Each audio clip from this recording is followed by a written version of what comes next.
All right, what's going on, everyone out there on the interwebs? Welcome to episode 5 of the 22 Shots of Moods and Horror podcast. I am your host, Jeremy, aka NES Ruler 22.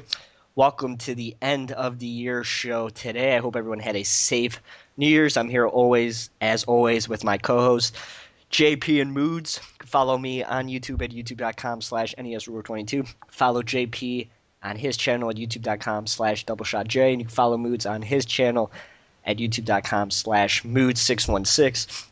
Got a full show ahead of you guys today. We're going to be starting off with a year in review type segment when we talk about this year and our thoughts about it in the world of horror. Then we'll be jumping into our top 10 films of 2013. Then we'll be going into an awards type segment of the show. We'll be talking about some categories like best director and stuff like that. Then we'll finish this with a 2014 year to look forward to with some films that are coming out and stuff like that. So let's get started. So let's talk about the year 2013 as a whole in the world of horror. So what did you guys think of it, and what are your opinions on the year overall, movie-wise? Well, um, you know, I never really looked at each year, you know, as they happened and was like, you know what, I'm gonna rate this year a 5 out of 10.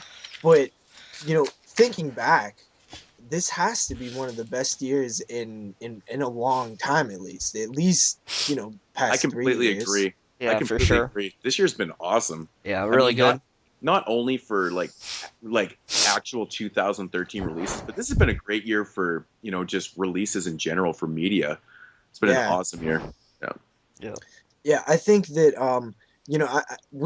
I know me and you Moods have looked back at years past and seen what all came out during those years, and you look at the '80s and it's just like you could throw a dart at any number from there and it's just killer. And then you get to the '90s and it's like you're really like reaching to grab like 5 titles per year that really It just stand out as it, excellent. it's like walking off a cliff, man.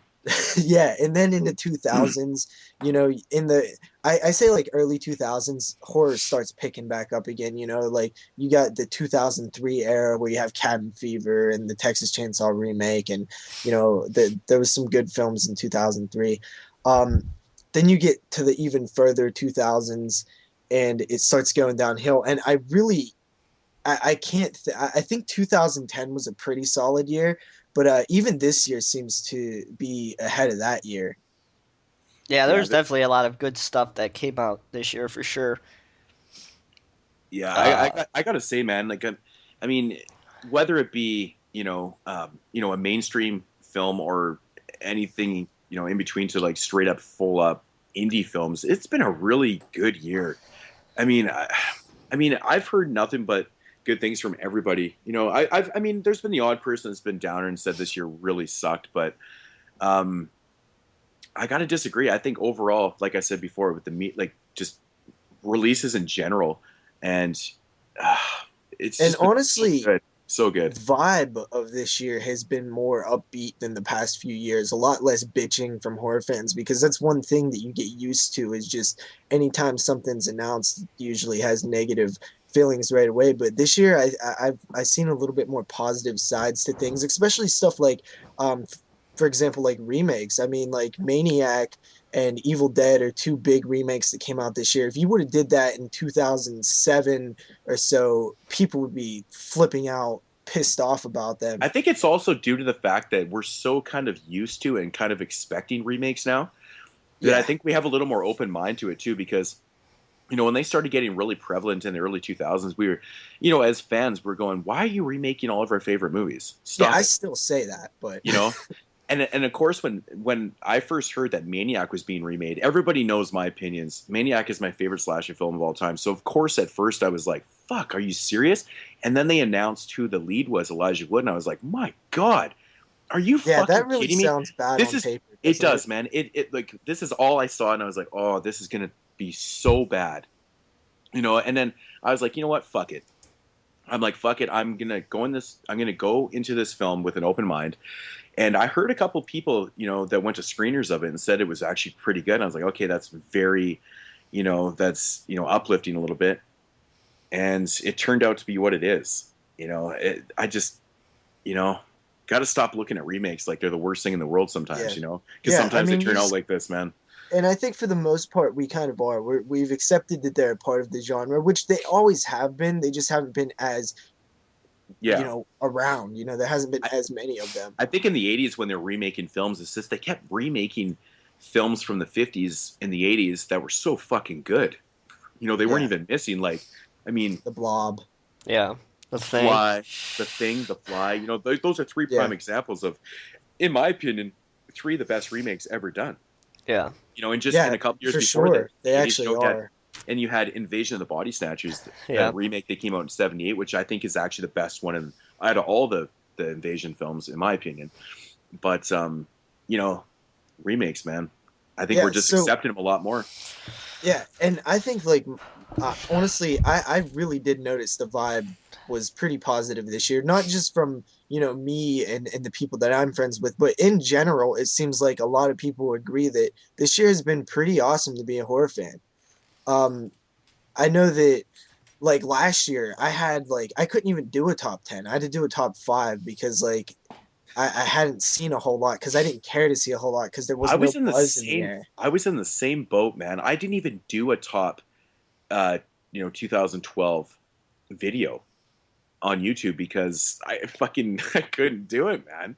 That's Yeah, so bad. That does. What does that say? And this year, I'm having a hard time picking my top 10, and I have honorable mentions that could have made my top 10, and I have, I didn't even see some films that probably could have made either both of those lists. So very strong year, but like I said in last week's show, not only for 2013, related releases, but media releases and companies like Vinegar Syndrome and Scream Factory just killing it this year, and Grindhouse Releasing is coming back and releasing some amazing, amazing, stuff, and everyone's it just seems like everything's kind of flowing so well now, and it's very uplifting for us fans and as collectors because we're getting a lot of good shit and a lot of stuff that we were wishing for that to come out has been coming out.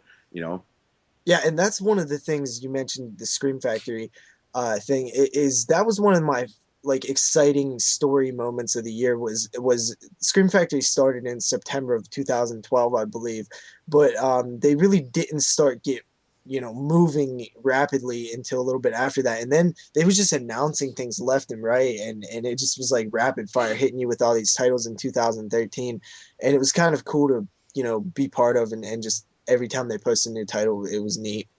yeah, they're a big part of our excitement because I mean, how many releases came out in the 2013 calendar year by Scream Factory? Like, it's ridiculous, and pretty much all of them were good quality stuff. You got the Vincent Price box set. You got the Amityville box set. Just really great releases. Such an exciting year Oh for a yeah. And collector. But um, I will say, a very fucking expensive year. oh yeah, I bought so much stuff this year. I mean, I will admit I own every single Scream Factory release, and I'm proud of that.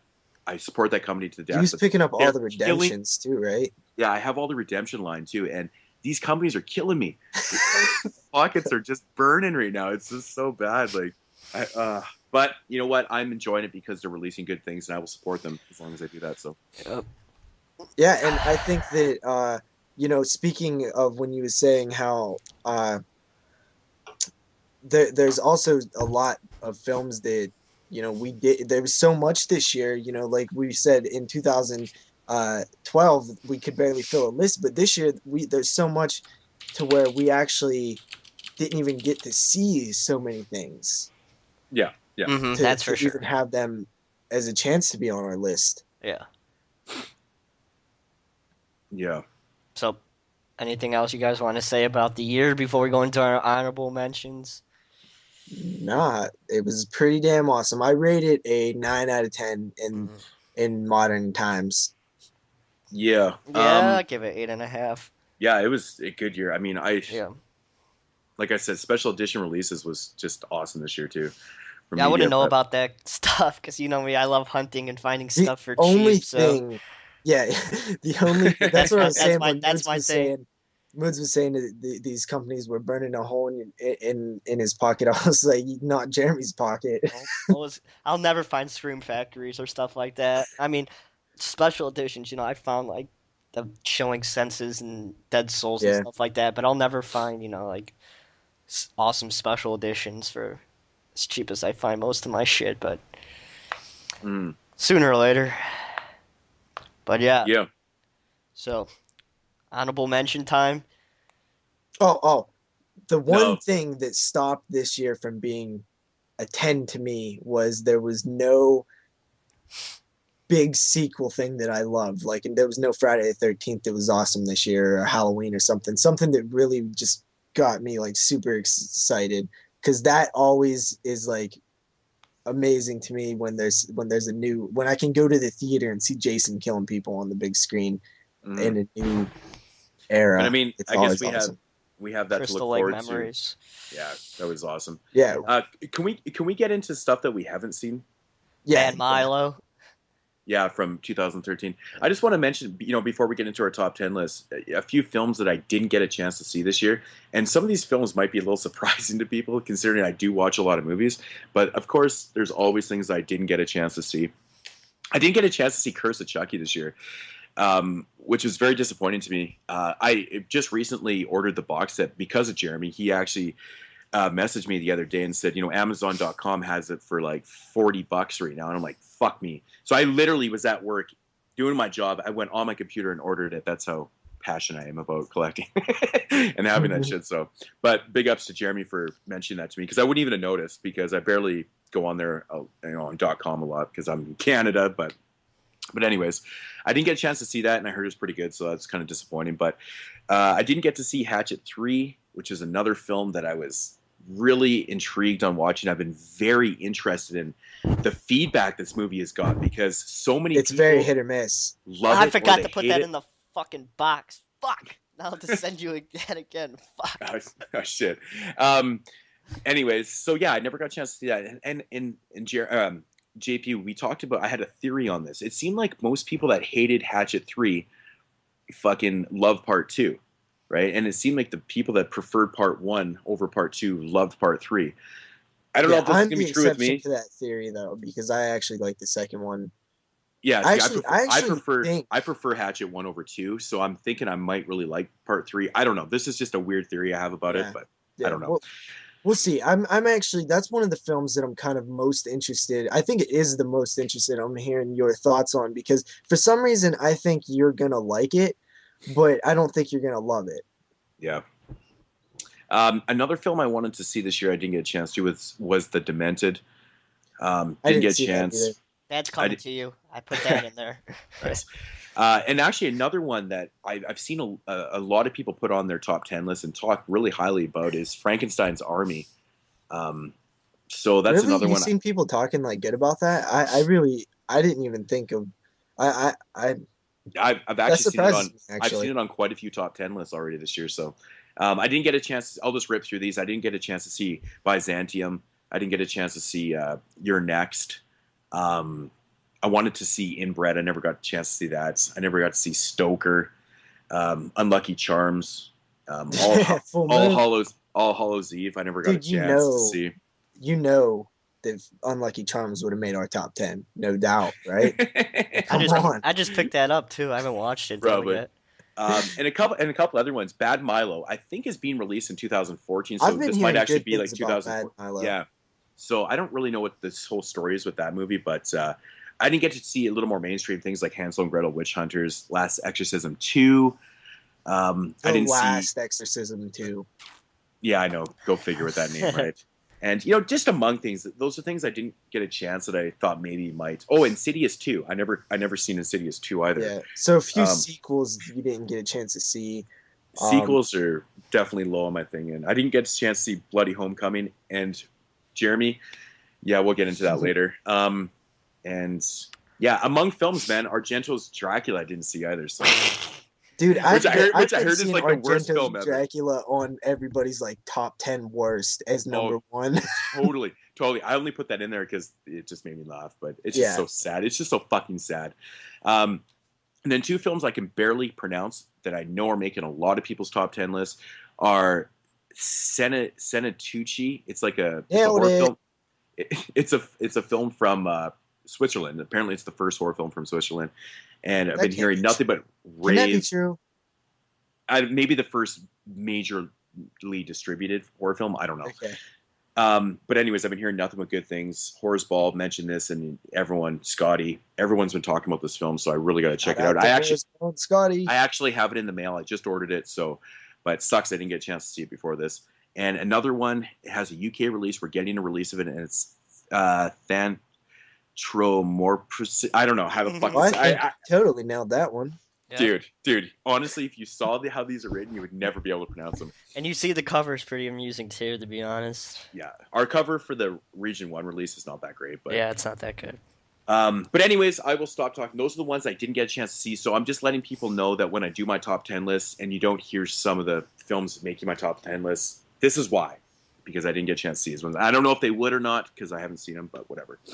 Well, I plan on not writing a list of the ones that I didn't get to see and just piggybacking off of the ones you didn't get to see, but you kind of rapid fired through them, so I wasn't able to be like, yeah, I didn't see that one either, and I should have, blah, blah. But Under the Bed was one that comes to mind that I didn't see. I know you've seen that one.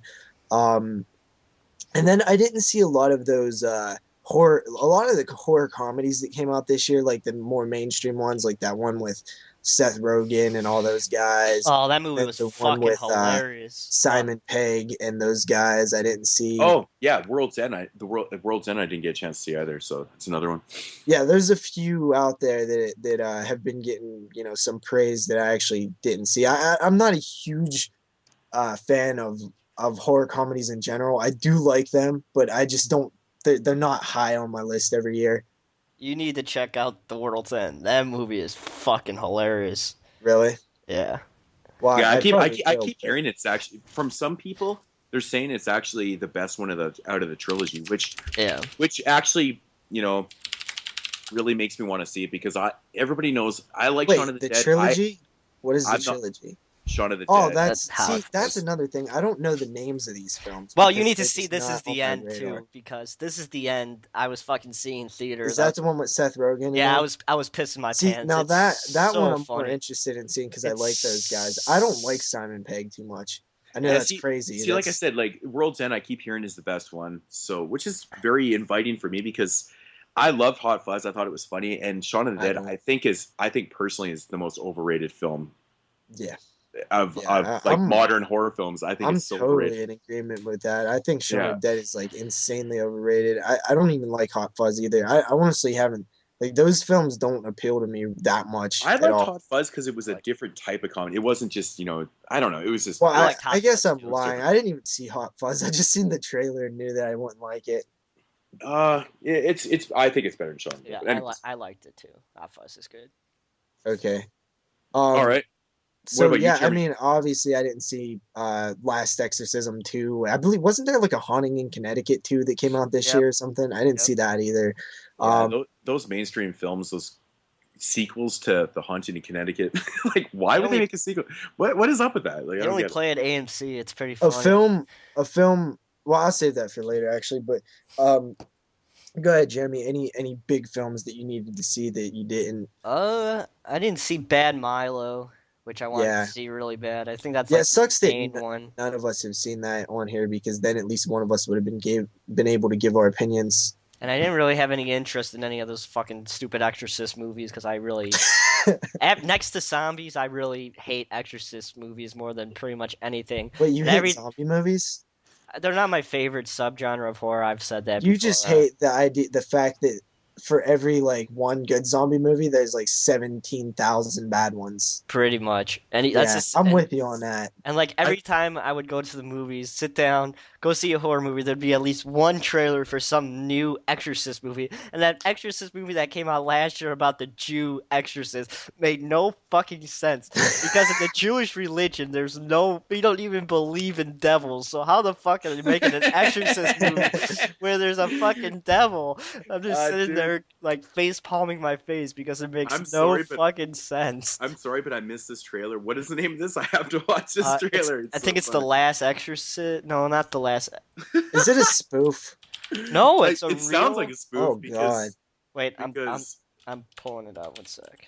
It's just so bad. Yeah, it's a Jewish Exorcist movie. But I think it's very interesting. Yeah, like I do agree that zombie films are a little over, they're a little polluted right now, but I little, mean, my top two favorite horror films of all time are actually zombie films, so that's kind of interesting.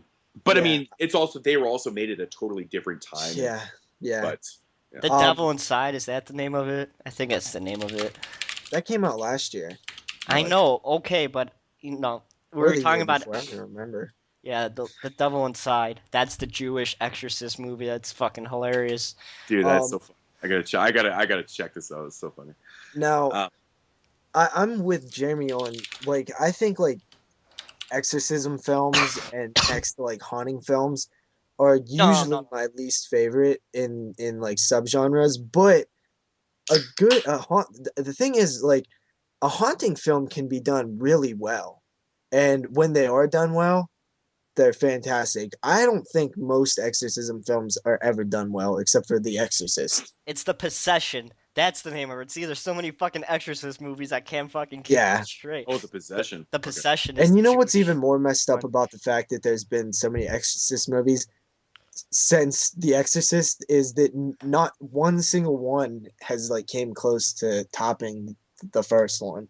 No. No, because they don't make them like they used to. There was a lot of Exorcist ripoff films in the '70s that were really good. Alucarda comes to mind. That's a really good one, in my opinion. But, um, anyways, we're not really talking about that. Do we want to move on Yeah. to the top 10 or what? Yep, yep, yep. So now we're gonna be jumping into the top 10 films that we saw in the year 2013, starting at number 10, and of course going down the list. I guess I'll start first with each one, so we can just go around to JP and Moods and back to me. So let's start number 10 of my top 10 list of Fucking drum roll. 2013. I'm excited. Are you excited? I'm kind of excited. Yeah, It's because we gonna be. actually don't know what all of our lists are. So All right, you at home listening right now are, live reactions. yeah. My number top 10 goes to Hatchet 3. It's my number 10 film of 2013. Wow. I honestly wasn't expecting Hatchet 3 to pop up on your list because um I thought you said it was a bit disappointing. Was it what am I confused with somebody else? Did you say it was disappointing or something? I thought that it was better than 2. I like number 1 the best. It was not as good as 2, but not as good as 1. Okay, so I mean that that that's good. I mean like it can be a little bit disappointing and still make your top 10. That means Hatchet 3 is pretty badass Yeah, in my I opinion. gave it a 6.5 out of 10. So you know, Whoa. yeah, I think what did I give it? I talked about it on it was my pick of the week on like the first show. yeah, I think I gave it like in I want to say like an 8. yeah. Um I love Hatchet 3. I think that Hatchet 3 is the best. I think it's the best made in the series. I don't think it's necessarily the best one, but I think as in terms of like a the structure of it and like the way the story's told and it just seems more mature Hmm. in a way. I just think it's a better made movie when it comes down to it. Just maybe not more entertaining, but I think as time will go on, I think people will appreciate Hatchet 3. See, the problem I had with those movies is the way that they changed the main character between Hatchet 1 and Hatchet 2 to Daniel Harris. I just have such a problem with movies when they make sequels that they get like a different actor to play a part. It just bothers me that, I think there was a reason for that though. There Didn't was the girl turn that role down though? yeah. yeah, Isn't that what happened? Yeah. her name was I think like Tamara Feldman or some Yeah. crap like that. But I mean, there's really And no better replacement. Daniel Harris, Yeah, that's pretty yeah, awesome. that was a yeah, good. yeah. But I think Danielle Harris originally auditioned for the part in the first place, and Adam Green told her no. Why Um, would why, it's so, oh wow, I just lost a lot of respect for Adam Green. well, no, How I do you think turn down Daniel Harris? Like that's crazy. he knew that she was like, um, a good choice. He just wanted to he wanted to create like his own thing and not Well, create it like. he wanted the focus more on the movie than her, maybe a little bit. I think it was something like that. He actually mentions it in the commentary to Hatchet 2, I think.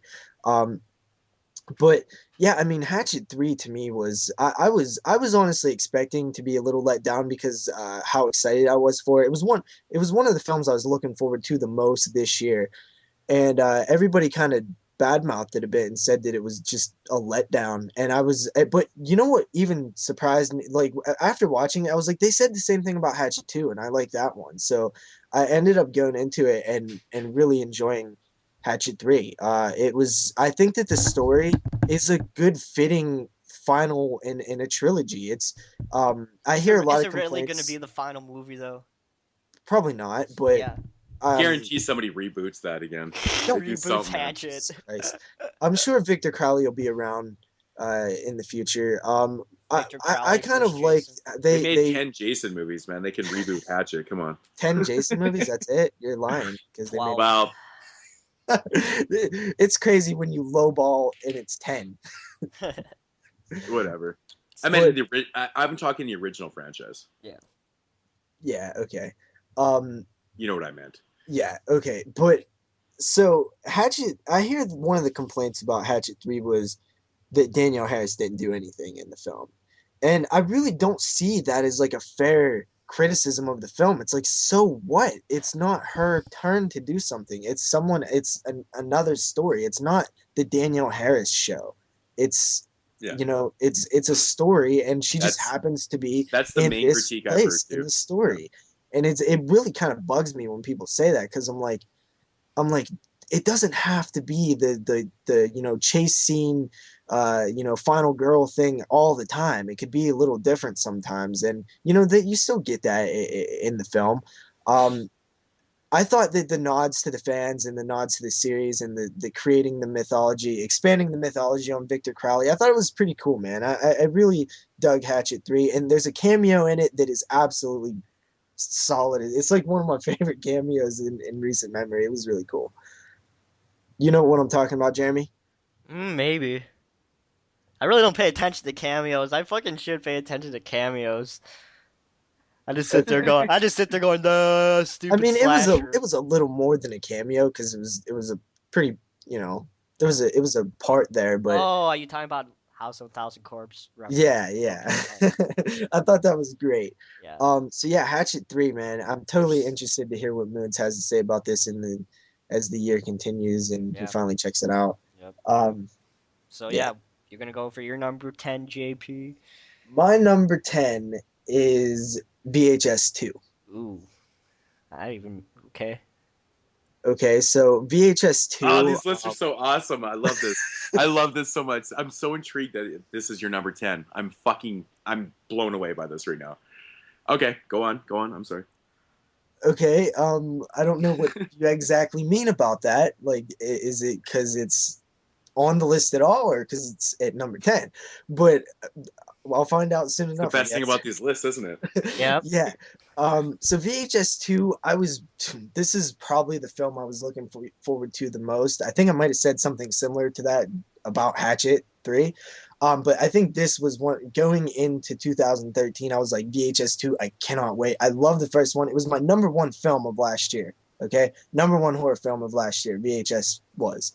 Um, I love the first one. And this one, for the most part, is probably a better film, but Indeed, it I didn't thought it have was a that better film. it didn't have that impact the first one did to me. The first one, when I seen the first segment with the fucking succubus thing, it genuinely creeped me out, and it was just I thought it was something new and fresh. I loved the concept. And this one, it just didn't have that with it. Well, It did, but overall, I think it is a better film. It has stronger segments. The segment, Oh, yeah, like last time we were talking about, or a few times ago, we were talking about anthology films. That's starting off, the first story was okay. The second story of VHS 2 sucks dick. And then the third story fucking kicks ass, and I think it's the best story out of the whole series so care to far. remind me which stories are? The first I- story was the one with the eyeball, and I like that one. okay. That one was pretty cool. Yeah, Creepy that one was moments. pretty good. I don't think the second story was horrible. I actually, second- Yeah, I What's kind of liked what's it. the I second kind of story? liked it. It's the Zombie, first person zombie. No, that was not a fantastically like narrative story, but it was neat. It was neat to see Yeah. that kind of thing. It was kind of one of those. The It was third- a spec. But it is the weakest in the film for I agree. sure. Because the agree. third story with the fucking cult is fucking awesome. Yeah, It's the dude, best that story cult of was the shit best crazy. story of the Bad But shit. I best. still don't think it's better than the first story in the first film. I do. I think that fucking story is fucking It's interesting gnarly. I think the third story in VHS two is batshit crazy, but Yeah. I think Jason Eisner's story is my favorite, my personal favorite. Which one's that? It's The the last alien one, one. the last one, Which one? The the alien one. alien, the Oh, alien. the alien one. Okay. Yeah, I Man, think that dude, one's the best that one too. it's like generally creepy, man. It's Yeah. fuck. You did a Yeah. good job with those I think aliens, that man. I thought it story was should have been awesome. first, man. Everything I Jason think that Eisner story does should is have been fucking first. awesome. Jason Eisner is an up and comer, man. I hope Yeah. he does another full length fucking feature here soon. Yeah. Um, but yeah, I honestly, it was Speaking so of amazing how it ended VHS two, man. It's so fucking speaking good. of these guys who are, part of the VHS crew, the guys who've directed segments in VHS, all of those guys are pretty awesome. Hmm. Like I think they all either have made good stuff before or will make good stuff in the future. Yeah, because I know the guy from the third story directed The Raid, which is probably my favorite action film of all time, because that movie fucking kicks ass. So to see him do a horror film from, something like The Raid it was pretty cool. I mean, I think what it You can comes see down the to, influence in it though, too, right? Have you seen The Raid, Moods? Yeah, it's Yeah, it's awesome. fucking awesome. It's great. Yeah. I think for me, what it comes down to in VHS 2 of why I found it, I didn't necessarily find it as a letdown. It just didn't have as much impact as the first one did for me. I thought the first one was genius, even though like the Friday, the Tuesday 17th segment was like kind of bad.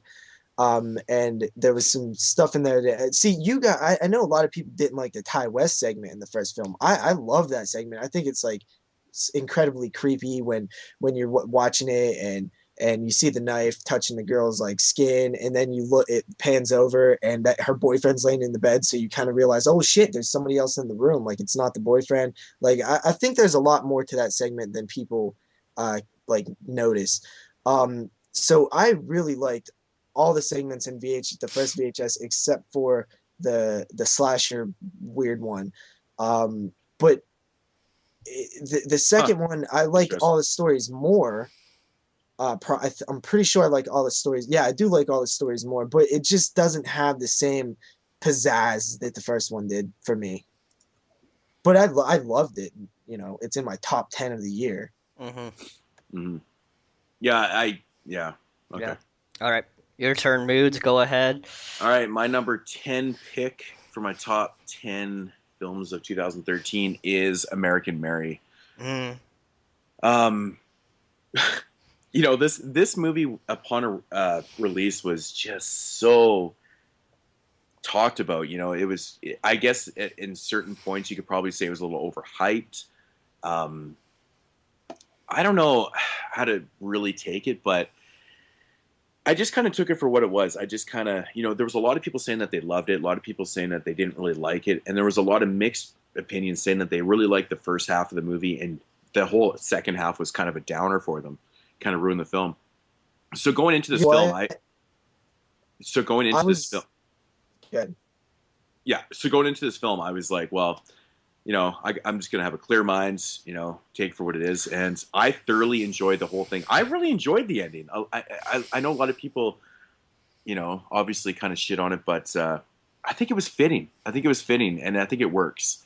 And I think that's just maybe the non-Hollywood in me is talking. I like these type of endings, and stuff. It feels more real. It doesn't feel like that typical Hollywood ending where the fucking say like the fucking Purge. Total fucking perfect example of a shitty Hollywood ending that really fucking sucks. And I think American Mary is great, man. Great story. Catherine Isabel is fucking brilliant in the film. I thought the direction was it was good by the Sluska sisters. I do agree. I know Mr. Parker mentioned this in a video one time that he said the editing in the film is kind of weird. I do kind of agree the way they kind of structured and edited the film. But I think the performances are well done, and I think it's a good film, man. It's a good, kind of sophomore effort by the Soska sisters. So, Hmm. you know, Well, okay, so I actually watched American Mary for this list. I literally just watched it a few days ago.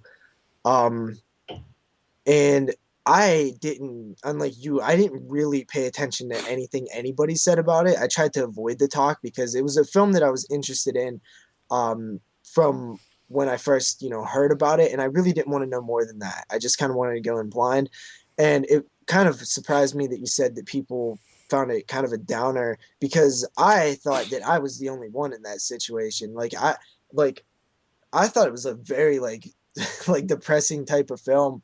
Um, while watching it, and it wasn't just the second part. I found it kind of depressing through the whole thing, and I don't know what it was about it.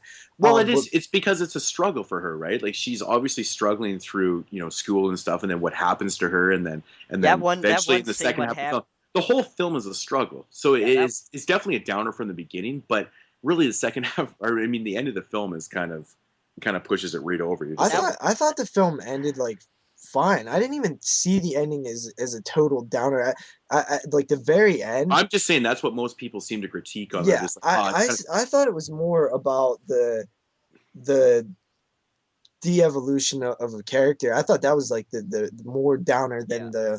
the other parts of the And, film. yeah, I and agree what totally. happened and what happened to her, really, really bummed me out more than I thought would. Like it I agree. I probably totally bummed me agree. out the most since, I watched Compliance, I would say, which fucking bothered me to fucking hell, but I think it really did bother me what happened to her because, I liked her character, she No, has I she just has think she shit came off going on. really likable. Yeah, she has Um, shit going for her, and then that happens, and she goes batshit crazy. One of the scenes that really stand out to me in that film, that I found pretty good, well done and stuff, acting wise, and just altogether done well. And it kind of made you look at the character as more than just like a written character. There was more depth to it, and it was the scene where she's kind of sitting there and she's all like messed up about something that happened, and the guy's telling her about his mother who got her house broken into and like got like beat up and crap by some dude, and she just asked like, "Is that a milkshake or something?" And I Yeah, just found that scene like really worked Yeah, well for vanilla. kind of Yeah, giving yeah. you the vibe of who the character is, yeah, about how there's a lot to her. I love the characters in that film, like the ones that look like those, the Barbie dolls and shit, and they just don't look real. They look yep. fake, and And the Yeah, it sisters, was the a it's twin just so sisters. fucking very weird, man. weird. It's so Yeah, weird, but it dude, works though. Like the I think it Soska works. sisters are weird as hell. Yeah, Their Yeah, yeah. character was, I was like, whoa. Well, they live like just by me. It's yeah. kind of That's cool. interesting. In the foreign country, Canada. In the So that foreign was your country, number Canada, 10 then, huh? that was my number 10. Yeah, Yep. All and I right. loved it. And I loved it. Yeah. So So, Yeah, it's very good. so my top 10 Hatchet 3, JP goes to VHS 2, and Moods goes to American By Mary. the way, I would rate VHS 2 an 8 out of 10 is what I gave it. Shit, you guys' number are way different than mine. That's okay. Anyway, let's hop into my American Go ahead, American please. Mary. If I had to rate that, I'd probably give it an 8 too. Actually, so Okay, so let's hop into the number 9 pick of the year 2013. And my number 9 pick goes to the IFC Midnight film, Would You Rather? So, See, that's one that I totally forgot to mention on the I didn't get a chance to see list. yeah. That's one that came out a little earlier in the year that I just kind of slipped under my radar. I had a chance to red box it and just didn't, and then never got back to it, Redbox. Yeah. which But I don't use very often. That's probably why I didn't watch it. I usually buy my stuff. I don't like renting. I just find Redbox intriguing because we don't have them here. So You don't have red boxes? no, they haven't made it up there yet. Dude, what if they I haven't they haven't migrated up there I yet. don't think they'll I mean, fucking pick it's it up here the now. foreign land of Canada. I mean, Of like you would Canada. at least think they would have like one red box. But what if I told you when you was a kid that like, hey, you're gonna be able to get DVDs out of a well, you wouldn't know what DVDs were, but you're gonna be able to rent movies out of a vending machine. What would you do? Would you rather? You know, it's not a totally original. A few films like it came out in the last few years, like Truth or Die. That's the name of it, right? Moodz the Bloody Disgusting Selects film is kind of like Would You Rather, but Is Jeffrey it kind of like Among Combs. Friends? It is. It's Yeah, basically kind of the yeah, same type of premise. yeah. But Jeffrey Combs definitely saves the movie for me. Oh my god. Fucking Sasha Grey, fucking annoyed the fuck out of me. That's why it's Is that a such, porn star? yep, Yeah. so down on my list because the way she dies is just fucking stupid, and it just bugged the hell out of me Down on your away. list. No. You know your top 10's supposed to be like your like good movies, right? Yeah, it is a good movie, but I'm It talking is. about some problems with the movie. Every movie Okay, has okay. problems. Yeah, yeah, for sure. It's a cool concept of what was going on with the way that, Jeffrey comes and fights these people to this dinner party, and they have to do this crazy stuff to save money, to, get money. And they can either do it to themselves or the person that's sitting next to. And it's all a huge moral type of thing with all these people staring each other in the eyes, and they have to make a decision together about who should That's a endure great this concept. punishment. That's right up my alley. I love stuff like that. Yeah, you would like it because it pretty much all takes place in this one dining room on this one That's table. my And type of film, man. yeah, Jeffrey Combs is a fucking nutball in this film, but he plays it so awesome. Do you agree, Moods, that Jeffrey Combs is fucking batshit crazy in that Oh movie? my god, oh my god. Jeffrey Combs is, as everyone knows, is like tied for my favorite actor of all time, and he just pulls it off so good. He's Yeah. so fucking. He's evil and he's awesome, and he just puts in a good performance in a film that with most not necessarily the most the strongest script in the world. He makes that movie. I totally 100% agree with that. Yeah. But yeah, Would You Rather is definitely an interesting concept, and it has one scene in it that definitely made me go, "Oh, it's fucking nasty," and it has to do with dynamite. That's all I'm gonna say. But it, See, see, when you say like that's fucking nasty, like I don't think of dynamite. I think of like well, leeches or something, you, you So well, that interests me. there are leeches in the movie, right? Really, dude, I just pulled Yeah, that out of thin Yeah, air. yeah. yeah. But uh, that one scene with the dynamite is, fucking made me cringe a little bit. But it's an overall great movie. It's kind of predictable. You kind of know what's gonna happen at the end of the film. Who's gonna be the lone survivor of this dinner I think party? it's more about like, okay, what's going to happen to the next person? Yeah. It keeps you intrigued that way, which Hmm. is kind Yeah, of it's it kind of cool. totally sounds like something that I would like a lot. I'm Yeah. definitely gonna check that one out. Yeah, I really like. I gave it 6.9 out of 10 on that one. See, my numbers are totally off compared to your guys because I don't fucking watch a million movies like you and JP does. So I just looked at the list of movies that I saw and, kind of dwindled down to my top 10. So yeah, Although I've heard I rate high to begin with, so yeah, that also. yeah. So let's go to JP's number 9 film of the year. Go ahead, Okay, my JP. number 9 film of the year is Hatchet 3. Cool.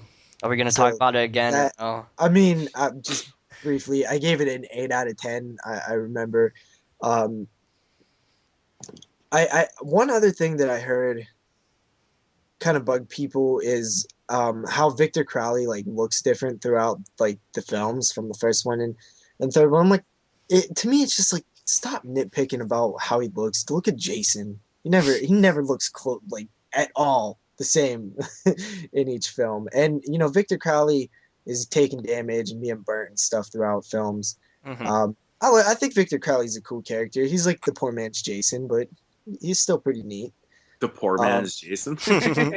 yeah, because So, he's essentially Jason, right? I mean, it's kind of the same story, tragic in a event. way, A Yeah. father instead of a mother. It's very similar. Swamp instead of a camp. Um, but yeah, Hatchet 3, man. I think that it's a little underrated this year. Like I think that it's better than what people give it credit for. It's definitely cool. So yeah, I mean, we won't talk about Hatchet 3 too much. I already talked about it. Yep. All right, Moods. Your number 9 pick of the year 2013. all right. My number 9 pick goes to the Conjuring. Hmm. The Conjuring at number 9. This was a movie that, again, I saw later in the year, and well, I guess it came out later in the year, right? I didn't get a chance to see it in theaters and stuff, and I heard a lot of hype about it, and that worried me. I really think that is the first film I heard that got an R rating because it was too scary. There Are you was, serious? It's crazy. that's the reason it got an R rating It because wasn't. it was too scary for a It was PG-13 not. rating. Dude, that's Wow. not even possible to be too scary. What does too scary even I mean? think the reason it got an R rating was the scene when she's standing in the basement and the fucking thing comes and claps. That's the reason why I think it got an R rating, because that section fucking scared the living shit out of I everybody. thought that the part where, um, like one of the first scares of the movie when they're in the room and she looks on top of the dresser and there's like a witch up there. I thought that Yeah. was this like one of the scariest parts of the film. Yeah, it's definitely a film that I thought was really well directed. I really liked the James Wan did a great job with the build-ups, though. You know, he even said in an interview, I watched the special features on the DVD and stuff, or on the Blu-ray, and he said, you know, he even took out some scares because he wanted to build them up more.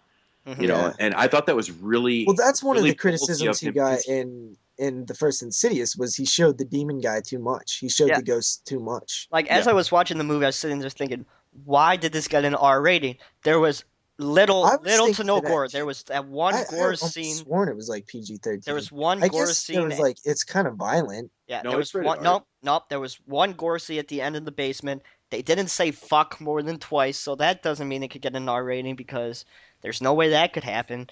So the only logical reason why it got an R rating was it was too scary.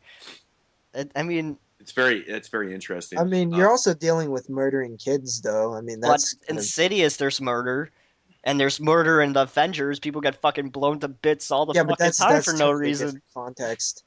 I I murder's totally agree murder. that it seems like it could have been a PG-13, but um, I don't think it's.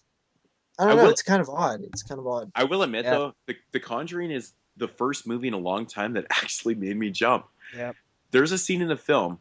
Um, I don't know. I don't know if I should really. Well, no, it's not really a spoiler or We'll nothing. But know what it is if you just say like a uh, it's the part where you know the mom's upstairs or she's going up the stairs, and then the fucking all of a sudden the pictures start flying off the wall. Yeah. But I think it was the sound and the way it happened. I wasn't expecting that to that got happen. I think you. I was totally, man. It was the way it went down, man. It totally fucking got me. There was a few parts that got me, but um, I think it's I because it don't was think that was kind of one. yeah. I don't know. I don't know what it was, but it totally got me, and I was like, ah, fuck, that's good, that's good. But the overall feel of the movie, I thought James Wan did a great job with the film. I Yeah. thought it was really well You know done, what? and I really like the angle of those people that exist in real life that were ghost hunters and stuff. Like I like the Friday the 13th this series type of thing where they have this room filled Uh, with all the pieces of the yeah, yeah, yeah. crime I'll investigations and stuff. Like I Did kind you? of just like that whole dynamic. I wish they would have went into it a little bit more. Actually, I think that leaves plenty of room for sequels. Correct? like I'll Did never you watch? forget sitting there. I was texting Moodz during the movie, bitching about all these fucking teeny boppers who would not shut the fuck up. That's the one problem I have today going to see a horror film in the theaters. I had the same fucking experience seeing The Purge with these fucking little bitches sneaking into these What fucking the fuck is a R-rated teeny movies. bopper anyway? What Okay, is the actual definition of that? let's just say from a middle school until maybe a sophomore in high school. I think that you could call those as a teeny boppers. But sneaking into the movies and fucking screaming at the stupidest fucking things, it just drives me insane. It's like, can't you just be respectful and shut the fuck up? Especially with The Purge, where it wasn't even that fucking scary, and these fucking kids just come in and will not shut up. I Dude, have And I've had similar dude, experiences with lots of movies. When I went that's and saw Evil crazy. Dead, same thing. There was all these little fucking. I'm like, how the fuck did you guys even get into this movie? It's rated 18A. yeah, I'm Dude, like, it's what the not hard fuck? to Like, get into a movie. You just ask somebody outside to say they're your dad. I've done it plenty of times. yeah, I mean, I guess it's not really that hard around here. They don't really give a shit, but no, I don't know, man. But overall, The Conjuring, I thought it was fun. I've been hearing a lot of negative shit about it. I think people are starting to hate on the movie for the sake of hating on a good movie. You know, how people are, man. I say fuck the haters. I think The Conjuring's a well-made movie, and I think James Wan No, it's a should. great movie. It I think really they yeah, should is. Like, stick to. I think he should stick to making horror films. You know, he yeah. said this is his last one, but I yeah, think that's a I don't mistake if think he it's his doesn't. last one, man. I think it's a mistake if he He doesn't. is slated to direct a Fast something, like a Fast 8 or something, one of Yeah. Fast and Furious is, but who knows if that'll happen now. Ah, fuck. I mean, It's Hayes happening. dude It's is coming not. out in He's not really 2015. missing a whole lot. So you know, he needs to maybe try something a little different. Maybe not so much these type of movies, but maybe try Yeah, something well, else. he's done But a lot of ghosts and shit like that. yeah, I mean, try something like Saw again, but not like quote unquote torture porn. Just to try something original, like you like Saw was pretty damn original. Oh man, Wait, I'll never forget listening to fucking Richard Roper, who is now the film critic here I know that In guy. Chicago, and he compared the Evil Dead remake to torture porn, and I turned it off right at that moment because I couldn't fucking. How could you he compare the actually Evil used the Dead? Can we just ban that word already as How did could he you? lesbians? Can actually we use just say torture porn? stop saying Yeah, it? but for Evil Dead is torture porn? What the fuck are you talking about? This is not torture porn. Get It's a out of possession here. film. How's Get that torture porn? get What are you talking about? Excessive gore scenes that are there just to please the gore Oh my hound. god, seriously. Okay, The Conjuring. Yeah, let's move on. okay. Well, So I actually didn't even get to say my piece on The Conjuring, but okay. Sorry, dude. Go ahead. go ahead, JP. No, I was just kind of agreeing with you. Yeah, it's a great film. What's funny is you say haters gonna hate and stuff, but I honestly didn't see much hate for this film. You I know, seen recently I didn't see a lot of hate for The Conjuring until like the last week, and I've been seeing multiple posts okay, on now Facebook, is and yeah, I people are like, agree. "Fuck The Conjuring, it's fucking garbage." And I'm like, "What the fuck?" I'm like, "It's garbage." I'm like, "You can't say if you dislike The Conjuring, you can't say it's garbage. It's Yeah. it's a well-made movie. It's a really no. If you dislike The Conjuring, that's fine, but don't say it's garbage and If it it's was shitty. garbage, if it was Yeah, garbage, I shitty, never the ever critics Like wouldn't have gave it the praise that they did because no, I never critics, understand it's when a really well-made movie. I yeah, really respected it. So yeah, when anybody says something is garbage that is clearly not garbage. I kind of lose a little respect yeah. because me too. it's just And like, come on, man. it sucks when I know the people on Facebook that are saying these things and I don't respond. I'm like, oh my god, I want to say something so bad, but I'm just like, fuck you guys, that's ridiculous. But Um, Jeremy's apparently typing up a memo or something. Yep. I'm writing notes. Keep going. I'm listening. All right. okay, so yeah, The Conjuring. I mean, would you rate that? Well, I gave American Mary 8. So I Never, think it was never compare your ratings. Doesn't it? well. It's I different mean, with each if case. You I know what I mean? I know if I'm going to rank, I mean, I understand like a Like, ranking can work differently. You can have higher rated films lower on your list just because maybe, but you, here's the it's, perfect example. I would I, rate something like The Leprechaun, the first Leprechaun movie, probably like an 8. I would also give something like American Mary or The Conjuring an 8. They're yeah, completely different films, but Mhm. yeah, it's yeah, just like each one is individually rated to the type of yeah, film that it is. and it's also based on your, um, Conjuring. I would probably just give an 8 out of 10. Yeah, Yeah, me too. I really enjoyed it, so it's good. All right, so that is the number 9 films of the year 2013. For me, it's Would You Rather. JP picked Hatchet 3, and Moodz picked The Conjuring. So let's get into the number 8 pick of 2013. And my number 8 pick is a film I just watched all in one sitting, and that is Crystal Lake Memories, the new documentary A about. documentary for number 8. That's pretty fresh. I like you're out thinking outside the box. I didn't even think of that. Yes, I just watched this whole movie in one sitting. I was sick, so I was like, I'm fucking just gonna sit here all day and watch this movie in one sitting. And it's definitely a film that you should not do that because your brain will explode with overload of information. And, it's definitely an awesome documentary. I didn't think it was as, it's definitely on par with the Nightmare on Elm Street documentary that they did a few years ago for sure, and it's definitely an informative documentary. I think that it's a little bit too much information for its own good. They really go in depth with everything there is about these movies.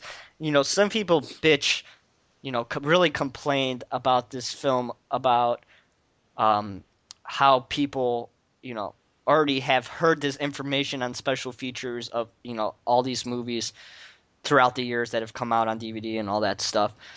And I really haven't watched those special features, so I can't really say whether or not that this information was already done. But the way that I saw it is, it's just a really enjoyable, history of a memorable franchise that is such a huge part of our culture for the last 20 30, when they come out, 1980, so 35 years almost. Next year will be 35 years since the first Friday the 13th, which is pretty insane to Jeremy, think that did you get? Do you have the bonus disc? I have not watched the bonus disc yet. Okay, so You the do bonus have it disc though. is Yeah, so I the do bonus have disc it. is like 4 hours, and it's actually really good. Like it's extended interviews from the what you saw in the original documentary, and I thought the bonus disc was fucking amazing, man. I had so much fun with it. I thought it was just great, so great. What was on there? Well, like I said, it's more extended. It's a lot of the same interviews, but like just extended parts. So it's Hmm. 4 hours, and it basically goes from part one to all the films. Yeah, So yeah, it's definitely very cool good. stuff in there though. Very cool Yeah, stuff. yeah, definitely some interesting stuff, and about all these different directors, and definitely the most interesting aspect I found of the whole thing is about the makeup of Jason and how you know they change him up every film, but every film has a little bit of influence on like each other Jason. Like I liked how the makeup designer of the Friday the 13th remake that just came out, no, not really just came out, but came out the last Friday the 13th, had influence on Tom Savini's Jason with the symmetry and stuff like that. So, sorry, like I said, I've been sick. So I found, the way that the makeup designers really, have so much influence on each other to create this, really this pop culture icon, I found really interesting that, everyone has a different take on what Jason should look like. Well, that brings up a question. Which Jason do you guys like the best? Like, without mask, just face. Uh, I don't know. I think the Jason from Friday the 13th Part 3 is pretty cool. But you know, it's just a really interesting take on every movie in a franchise like this. I'd love to see him do one on Halloween, but What I would you don't. say, Moodz? Your favorite maskless Jason? Maskless Jason. Wow. I would probably say I don't know. Actually, that's a good question. I never really thought of it like that because I always think of Jason with the mask. And Yeah, actually, you think of it like the full thing, like the Hmm. body, the yeah, I mask, never the actually thought about like fate or maskless Jason. I don't know, man. I honestly really like the maskless Jason of the final chapter. part four. Yeah. Mine is if I'm going with like like man Jason, I'm going with part three. I think part three, he when he takes his mask off in part three, like out of nowhere, he just takes it off himself Hmm. just to simply frighten somebody. Like I Yeah. still think that's very effective in that But film. is And but then is that your favorite look of Jason without the no, my favorite is part seven because I think the ribs exposed and the rotted thing, I think all that looks great together. Yeah, actually, that's a good point, man. But part four. I mean, I don't know. I think it looks pretty. I also like Hillbilly Jason from part two, Hmm. Yeah, yeah, that's but cool. I like it for different reasons. But yeah, I just I really enjoyed these long documentaries. Like I watched the More Brains too, the More Brains one as well from Return of the Living Dead, and That was a good one. I'll talk about that next week. But I really enjoyed it. I gave it like I said, a 7 out of 10. Like I said, I think it was a little bit too much information for its own good, but it's definitely information that isn't worthwhile to listen to if you're a fan of the series. I just thought the entire 12 hours was so entertaining. I watched it in three parts, about 4 hours apiece, and I thought it was just, it was great. One of my favorites, man. Awesome. I And actually didn't get a chance to finish Crystal Lake Memories yet. I believe I'm on part See, this I five. don't understand, JP. Friday the 13th is your favorite franchise. You have the documentary with the bonus disc. Why aren't you watching this? yeah, I even watched it, and I I He's speechless, man. He doesn't even know what to fucking say. I'm just blown away. I mean, I mean, honestly, it's one of the. It's like kind of multiple things. Like for one, like I don't know if I want to watch it in little segments and kind of save it and like watch little parts here or there, or if I just want to sit down and watch the rest of it all at once. I just don't know yet. I'm really digging it though. I kind of like I'm more interested in like what's coming up next. Like the first couple segments with part 1, 2, 3, 4. Like I know more about those than I do the later sequels. So the stuff coming up is probably when I'll just sit down and watch the rest of it all the way through, and I'll probably do that soon. I just was cramming a lot of films that I haven't seen for 2013 in lately, just so I can, have Time films to talk everything. about. Yeah, just so I seen a fair amount of what I needed to see for this specific reason, this show. But Crystal Lake Memories, I still own the Blu-ray with the bonus disc, and I'll be finishing it up very soon. Cool, cool. So yep. You want to go next, JP, for your number eight film of the 2013 year so far? Well, it's over now, but So my number 8 film of the year is Curse of Chucky. mm. Ah, I need to watch this. I need to watch Yeah, this. don't Yeah, talk about it, JP, because I don't want to ruin I'm gonna it. have it in a Spoil couple for days. I'll probably Moodz. get it next week. yeah. So. I mean, I'm thinking. I think we're pretty spoiler free here Yeah, already. yeah.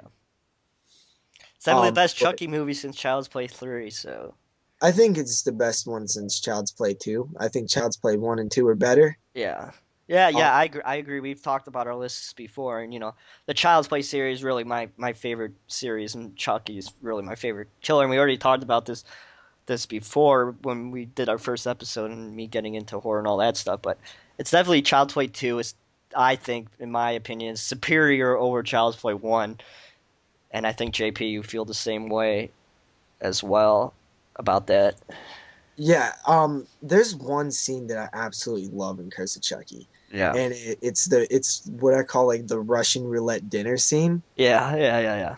and it just was so well done. And I And, think that's one of the things I was most surprised with, um, this Child's Play film is that it was like more well done than like any of them in terms of actual like filmmaking. In my opinion, it was just kind of like it was more flashy and artistic, I guess. It just seemed like there was more um attention paid to actual like cinematography and lighting and mhm. sets and stuff like that. It kind of was. I wasn't expecting that from a direct DVD Yeah, 6 or 7 Chucky film, whatever number it is. yeah, but and I agree with you. Definitely the the cinematography and the directing was definitely probably the best since the end of Child's Play 2, really. Yeah, Because Child's Play 2 will always have like a super special place in my heart. It's probably my yeah, favorite in the series just because I love the end. It's yeah, awesome. yeah, yeah. Like the ending, the way they shot that with the camera following Andy and Chucky, and it's just really fucking awesome. And I think this film really brought that aspect back to the series to me, especially with the way that the camera looked down in this giant old house and the way that the lightning and all the stuff going on. You know, I really enjoyed that aspect of the film a lot, pretty much. I think that was really my favorite aspect was the atmosphere of this old house and the way that it was used and Yeah, shot. I put that right along with the cinematography and the lighting and everything. It is the atmosphere that it really had a strong atmosphere and just tone to it that I really was like not expecting at all. It was like so surprising to me because it's from the same people, right? Yeah, yep. Like, and it would just seem like it was on another level of just moodiness. Like there was a lot more mood to it. Um, No pun intended. and I think that I think that it gets a little bit odd with some of the Yeah, more yeah. I towards the agree end with you stuff, on that point. and Yeah. I'm waiting to see like if the next one like fixes like what my issues are. Um, but until then, I think that might take it Is there down. going to be another one? Yeah, we Well, talked about that. it's I know, been. but like for sure though, No, because not for sure. I mean, yeah, I'm sure there it will be, but like, is it set in stone? No. I don't see why And not. I think they're rather low budget, easy movies to get made, and if people are especially watching them, considering it was guaranteed a success, right? yeah, I mean, there's no way that this, for the amount they paid for it, the amount of hype that it had, following the production, and then when it was actually released, I know this thing was picked up. It was released in October, perfect time, right in the Halloween season. Everybody went and bought this shit. There's no way that it didn't do good. I even So paid full price for it, so that should so say did I. something. Yeah, I did too. And I was happy to do so. After I watched it, I was like, yeah, that was worth it to throw it in the collection. I will say that I'm not a fan of that box set though. I really am not. I had to buy it. Child's Play is my Yeah, favorite So series. I what's just your thought that it was what's your pro? overpriced. Oh well, dude, it's Well, 40 bucks on it was Amazon right over now. now. Okay, when it came out, what was it, like $80, No, right? I got mine for $49.99 at Best O- Buy the day it Okay, came but out. that's what it was originally priced. It was like $80, Yeah, and It's the but you're still Friday. is. stupid if you pay that It price. still is 80 bucks. They have a 50% off sale on Amazon right now for it. Yeah, and so the Friday 13th box set that came out right around the same time of it had like what, like nine, 10 film. It had all the films, 12 films, right? Yep. Yep. And that was like $90 or 100 and something. It was I just never like saw it that was set for insane to me. $80. I never ever ever saw it for the most I saw it was like 62 or something like that the day it came out. Okay, well, The even Friday sets. I no way, dude. No, I I didn't paid 80 see for the mine Child's Play set actually. was really expensive to me, and the value of it. I mean, I don't really care to have Bride of Seed on Blu-ray too much. I want the first three, and Curse of Chucky, which I bought. I already Well, just own put it the this way, first film. JP. The box set is worth getting right now on Amazon for 40 bucks. Yeah, It is. it's definitely an It's interesting not. It's still set. not worth it for me though. Like I I don't think $40 for Child's Play 2 and 3 is worth it. I've talked about it before, I you don't know. have any of them on. I need Curse. I need them all on Blu-rays. So I have this box set in the mail. I'll have it next week, and I'll tell you how awesome it is. Like I said, I hate I the just think the no. box set wasn't handled right when it initially, like, if they wanted people to get excited, they should have had a decent price right away, a starting point price where I would be like, yeah, I'll I pay that. I agree that the price is definitely fucking over. But the one thing that does bug me about the discs is that they all look the same. That Yeah, drives- I was just Yeah. gonna say that when you were gonna stop talking. I hate how they're all fucking black and they have Yeah. no cover. It just I bothers me. that's And a problem with yeah.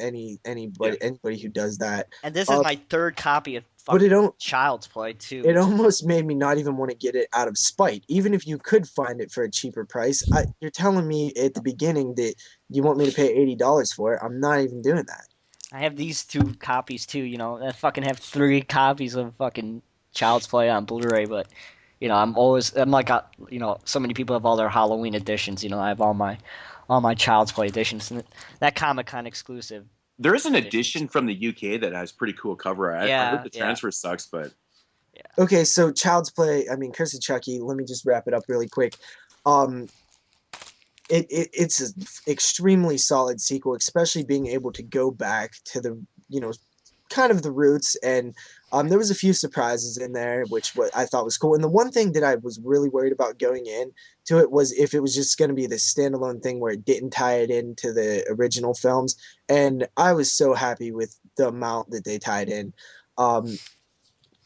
Also, a lot of really cool scenes with, I won't even go into it, but Yeah. um, so one other thing that I will say about it is that I was gonna throw this in the award thing that we're gonna do later in the show, where I was gonna pick this as something. I was gonna say the worst title of the year, but I just mainly wanted to do it because I wanted to say how much I hate Curse of Chucky as a title. It's terrible.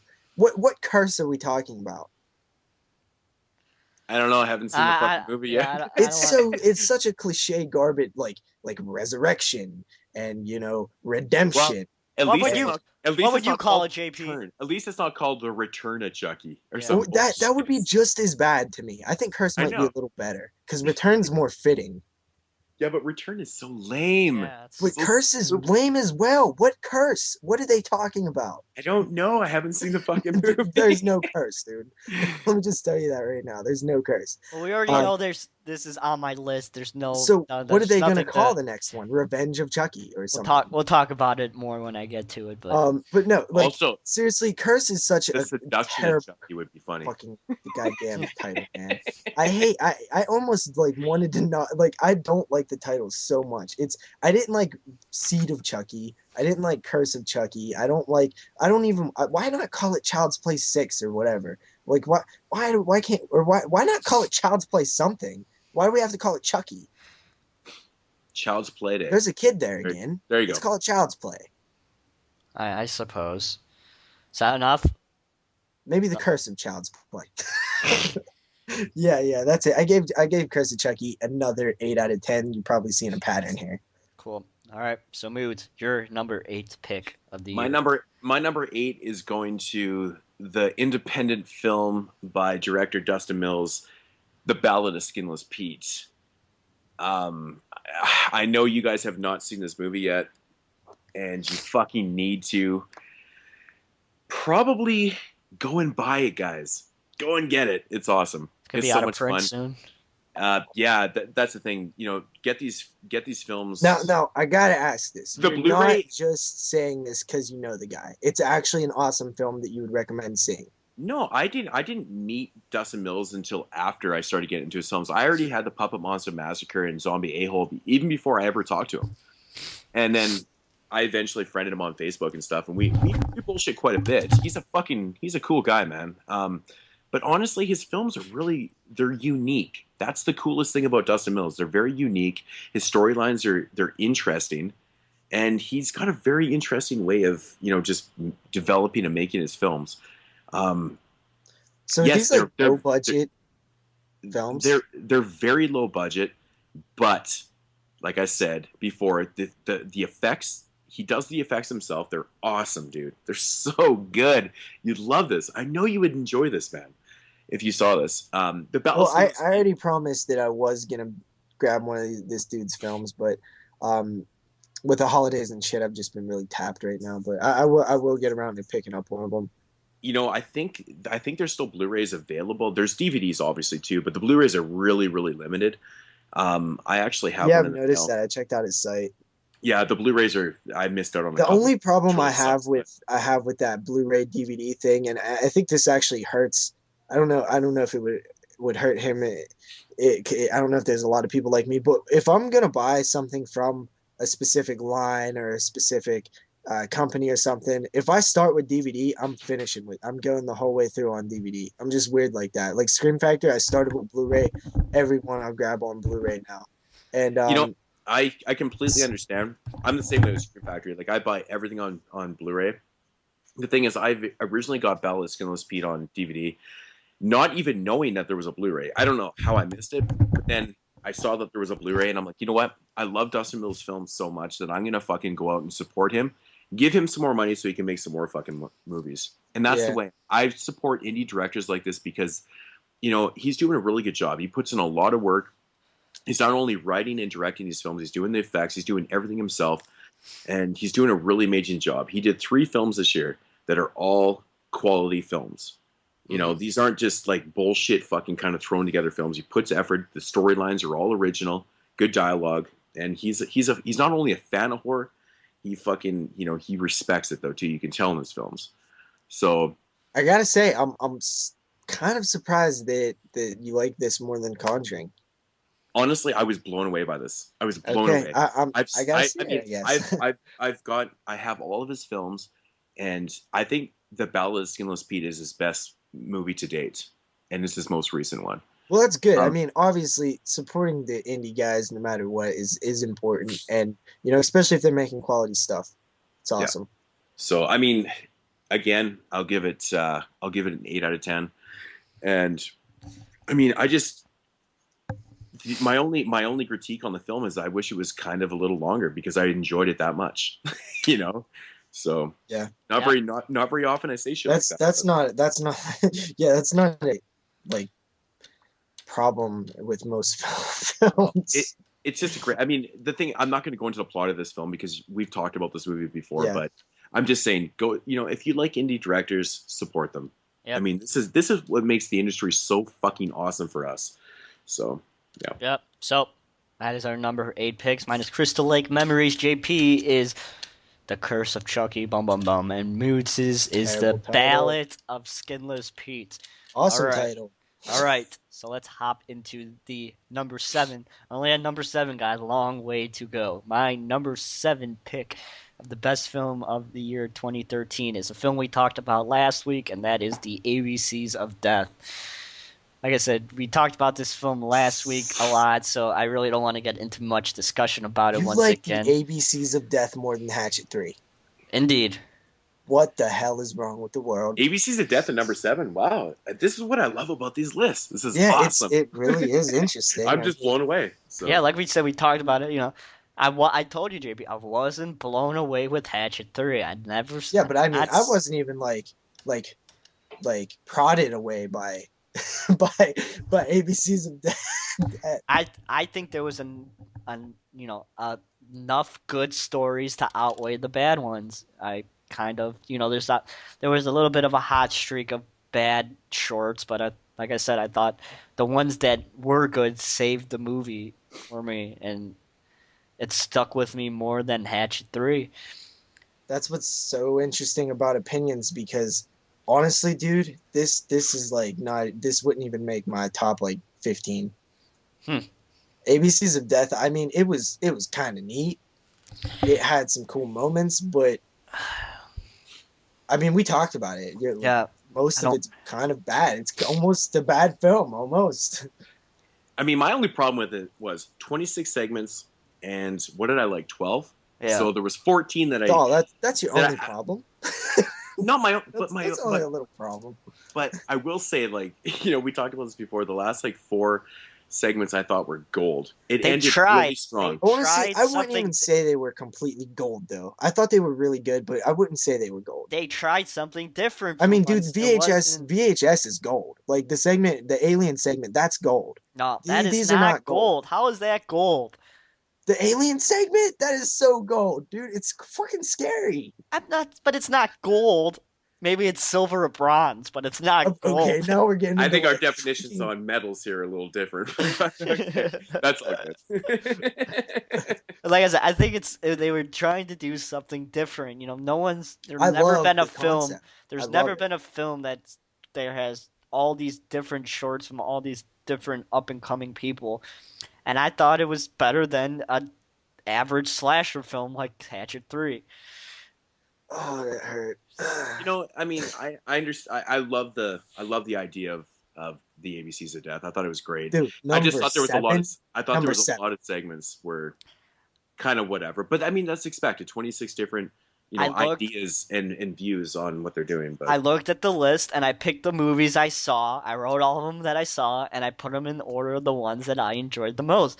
And And all ABC's of I'm Death saying is you're makes. wrong. No, I'm just kidding. Everybody's allowed to have their own opinion. I'm obviously just being a dick right now. I just think it's funny because like it's so drastically. It's like a paradigm shift from like my opinions of it. Like there's no way this would make my top. paradigm, good word, good word. It's a big word. Okay. It's I can see like Pee Wee's magic word at the bottom when he goes to Conky. It's like today's secret word is, and then it's on like it takes up like the whole bottom screen. But I mean, like, man, it kind of that was like the most surprising thing I saw on the list so far. Like, Um, I think probably every film that you named before that, which what was it like 2?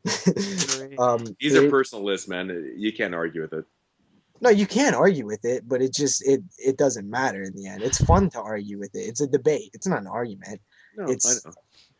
You're like, probably gonna hate me then when we get up or close to the God. top of the list. So it's cool. I'm actually really intrigued by the top of this list. Okay. I mean, would that make your top 10 moods? Well, let's wait and see.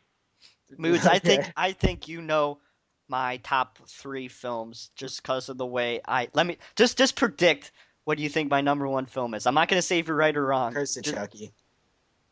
I'm not gonna say, but that may be right. Moodz, do you agree with that? I actually don't know what it is because I know something that's not on your list that probably I thought was going to be your number 1. So I don't know. I actually don't know. Guess you guys will be surprised then when we get up there. So are we on? So we're on number 7. So are we Yeah. number 6, right? No, we're at number 7. 7. JP, ABC's what's Death your is number 7? It's not ABC's of Death, I'll tell you that much. All right, fuck you, JP.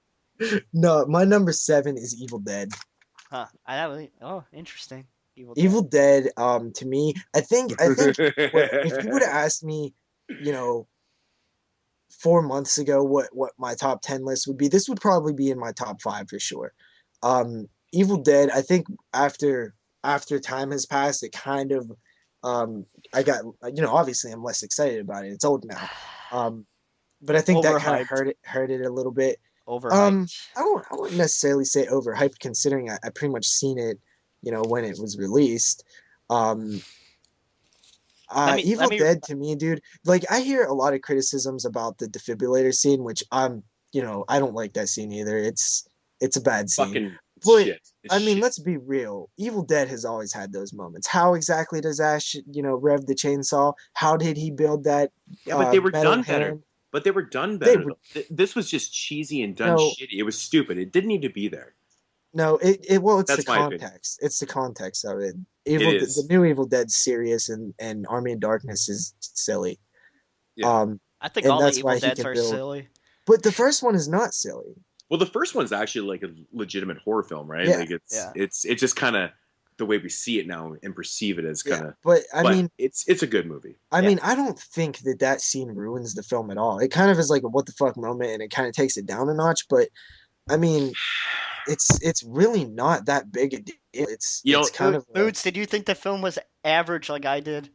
Or did you okay, like average. it? okay. I think I the think film is average. It's over. I Average, think this I film think is it's probably the and most. ABC's of Death is above Let average. me explain my point of why I think it's an average film, because people have fucking debated this film in the year 2013 more than any film. Some people fucking loved it and some people just hate it. I really don't think there's an in between here of this movie. So, I think that's why people have such a strong opinion of it, because it was such a highly anticipated film, especially coming right out of the screening at Comic Con. So many people had such opinions who said, oh, this movie's fucking gnarly. I mean, you have to see it. And then when everybody went to see it, some people were, highly disappointed with it, the way it, you know, people didn't. I think people were confused about what it was. I think fans of the series, see it as a reboot instead of a remake. But I think they were trying to sell it off to the public masses as a remake than a reboot. Well, honestly, the reboot remake thing, I don't really care. Usually, when that argument gets brought up, it's a remake and a reboot are kind of the same thing. Yeah, one's supposed to be more of it just really, in the end of the day, reboot, remake, who cares? But It's I a think remake. that the sequel aspect, where people's like, well, maybe it's a sequel, I think that added to the mystique of the film, and I thought it was But pretty it's cool not that a there was a little. sequel. I They're mean, it's not 100% not You a really sequel. have to fucking. It's not a they're sequel. trying to make it to be a sequel with all this connecting it to Ash's world and all this bullshit, which But why not? Why not have that? That's neat. That's cool stuff. It's there for us fans. Okay, That's what it wouldn't it. okay. You're So saying it's better not to put that stuff for us fans? the Evil Dead. So my opinions on the film is that I thought I thought it looked really well. I thought it was Dude, really well done. it was so well done outside. Like, dude, Yeah, the decaying, smelly, wet leaves, I man. have to That give shit the looked I have to awesome. give the ending scene credit. I fucking love yeah, the ending and that's sequence. the thing. Like, I mean, there's definitely pros and cons to this film for me. I thought it was done really well. Like it looked really well. The gore was done awesome. We all know that gore doesn't just fully make a film. The end scene's awesome. My But when biggest you're problems with making a gore film, it kind of has a big part it it does. being a It does. success. And I It think the does. gore is more than it would be in like a film that's not made that My is not there for gore. I'm not gonna lie, man. My biggest problem with this movie, man, is the characters are so unlikable for me. I For mean, me, they're unlikable, I but don't I wouldn't like, even. I don't like the brother. Yeah, the long-haired I stoner don't guy Why? like, is I Tell me don't stupid. like, why. I don't I hear I because don't like them, but I never hear really why.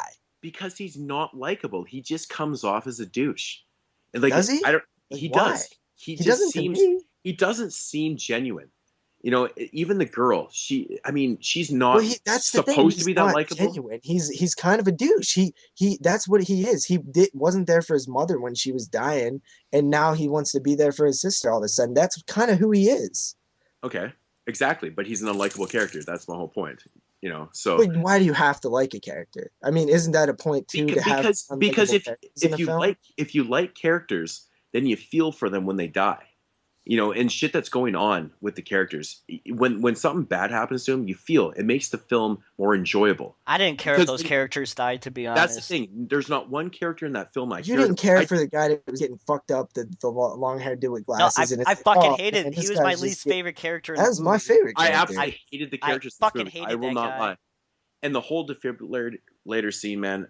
You know my opinions on that. I thought it was complete I just bookbox, don't man. think that It's you so have to bad. like characters in It's so. every film that you watch. I think there's a time But and a this is my place. opinion. This is how I watch movies, man. If I can relate and connect to a character, and something happens to them, it makes it so much more enjoyable. You have so much. That's You have why. more. That's what I really You really love. it elevates a film. You're like, God damn, that's so I brutal. mean, That but did person you shouldn't have care died. for any of those girls in the original Evil Dead? Because I sure in the hell did not. But They were but random and but boring. I cared about every fucking But at character. least Let's bring this back to Return of the Living Dead. I cared about every single one of those fucking characters in that film, and I think that's why it's such a cult film today, because that's a every character in that movie it's a great is example. fucking awesome and relatable. Yeah, And but it's that I That's a movie. great I I just example. don't think that's what makes a good movie. Is that you have to I'm care not saying that's about what the makes a great characters. movie. I'm just saying this particular movie, the characters were so you don't care at all about them that it just kind of hurts it.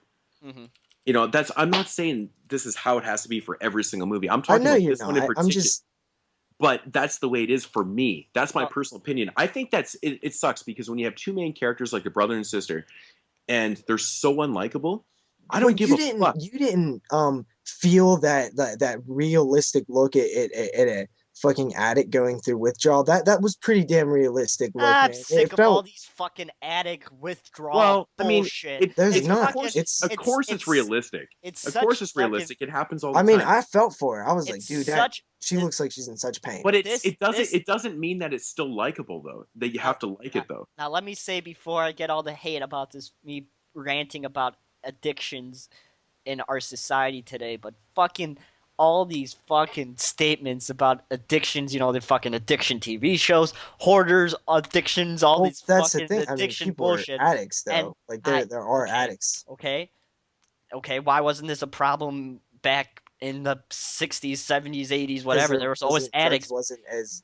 Come on, dude, easy cocaine as in the accessible. 90s? Get the fuck Cocaine out of here. isn't really addictive that much, like heroin. Oh, man. But Okay. okay. Besides I all mean, the let's not minuses get to this into it. film Yeah, for I'm not me, gonna get there into is this, but pluses to the film. Like I said, I thought it looked really well. Like it was fucking good, man. Like it yeah. looked really good. The gore effects were awesome. The end scene's really good. hmm There's a lot of pros to the film. I don't hate this film at all. I mean, Yeah, Jeremy I know said that you like it. there's I just but don't see there is the. things about the film. I wish the characters had. I mean, this is what makes the original Evil Dead so awesome.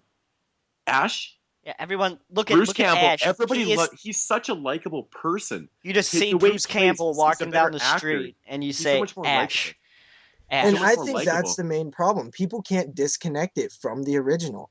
No. It's I'm talking about. what I'm about just the using Friday the as 13th his films? Like, likability. there's a lot of characters there that suck.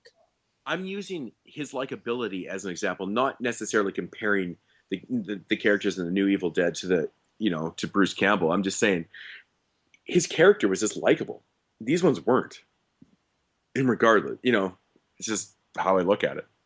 Yeah. Yeah, I guess obviously Bruce Campbell is likable, but even in that first film, he was not nearly as Bruce yet. He wasn't Ash yet. He was just kind of a random. He wasn't that likable in the first film. I don't. I I thought disagree. he was fun. I I think mean, it's the I way just he don't. acts. I think Bruce Campbell's acting it works so well for those type of films because he's just quirky and like these characters seem very they seem very kind of what's the word just stiff. There was nothing that you could point out and go, oh, that was awesome. I That was a really agree. good I'm scene. agreeing with you that most of these characters are not great characters, but I just don't think they have to be in order for the film to be still great. I think that the gore and I think we're looking at it this differently because I think the film overall, as a whole, is pretty well done. But the characters, I mean, it's a different aspect of the film.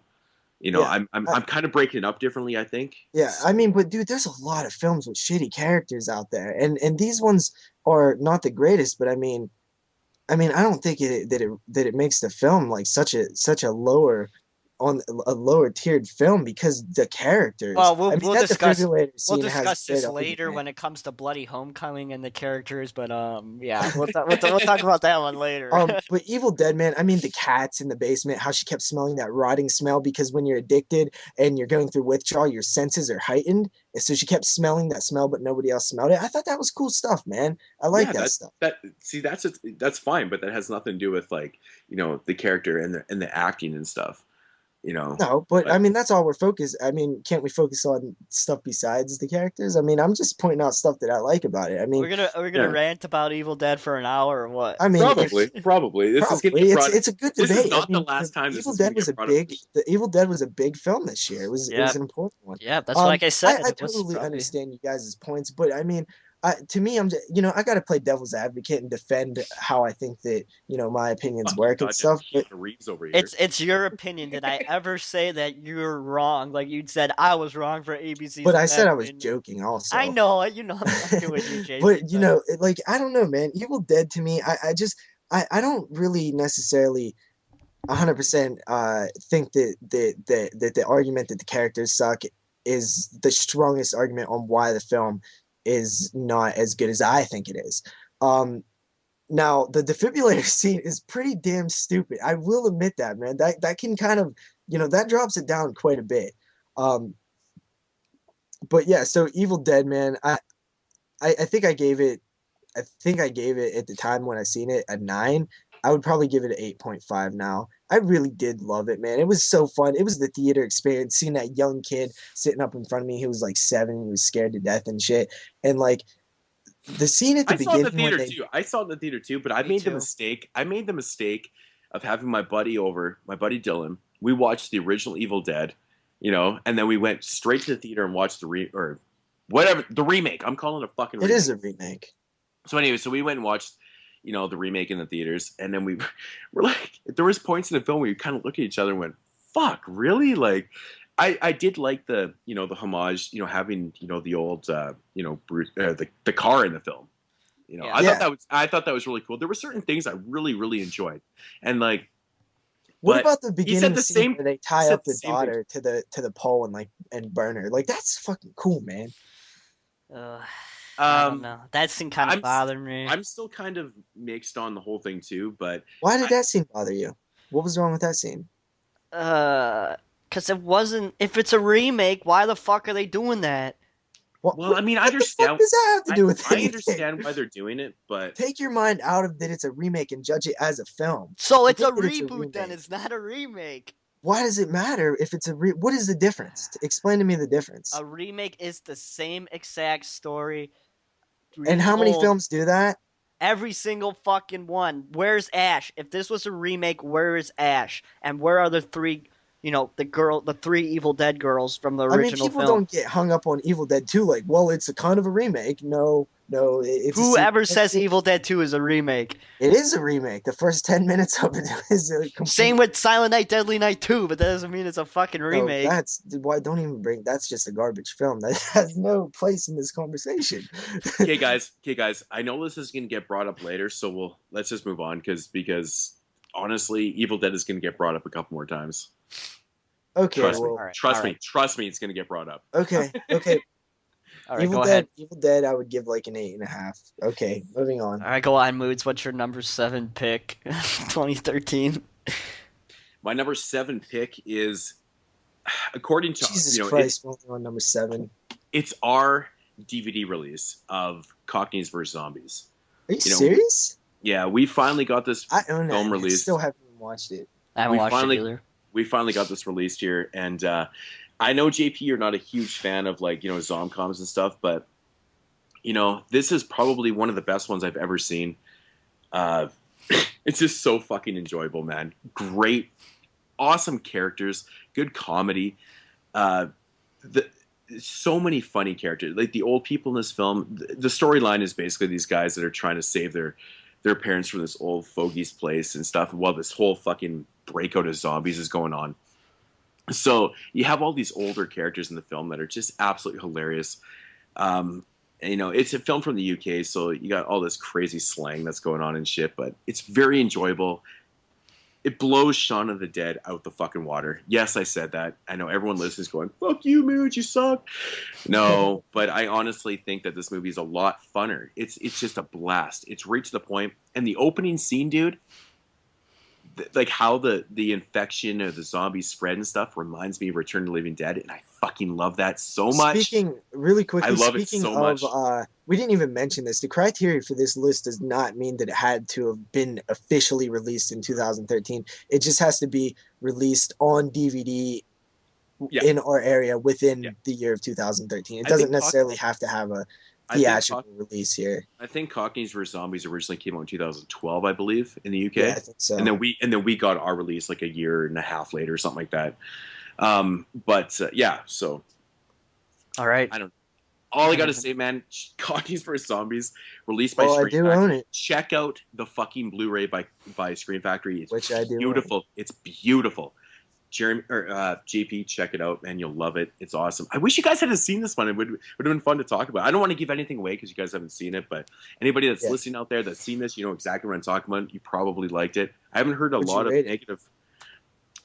It's it's another fucking 8 out of 10. It's on par with all these other ones. So yeah. All right. So my number 7 pick is the ABCs of Death, of course, about that. Number JP's pick is Evil Dead, and Moodz is Cognitive vs. Zombies from number 7. So let's go into number 6. So my number 6 pick of the year 2013 goes to Rob Zombie's Lords of Salem, which I switched multiple times in my list, but I finally decided to make it my number 6 pick of the year. So I actually saw this one in theaters, actually, and You're one of the lucky ones I got to.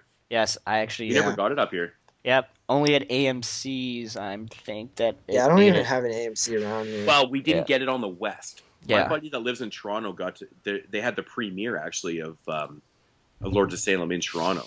And he got to see it and shit. But I didn't on the West. I live on the West Coast. So that sucks. Yeah, but I will talk about this a little more when we do the awards because I don't want to say stuff about it. But I think the Rob Zombie way that he's able to tell stories is definitely one of the better directors right now.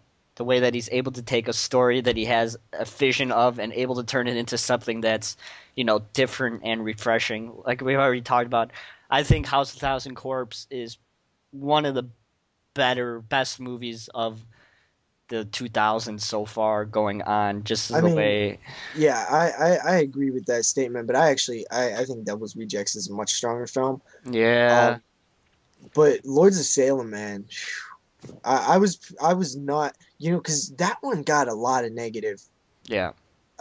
like Oh, feelings negative, right away, negative man. I was expecting to be, and even the trailers that came out, I was like, I'm not so hyped about this one. Dude, the trailers were terrible. Yeah. Yeah. Terrible.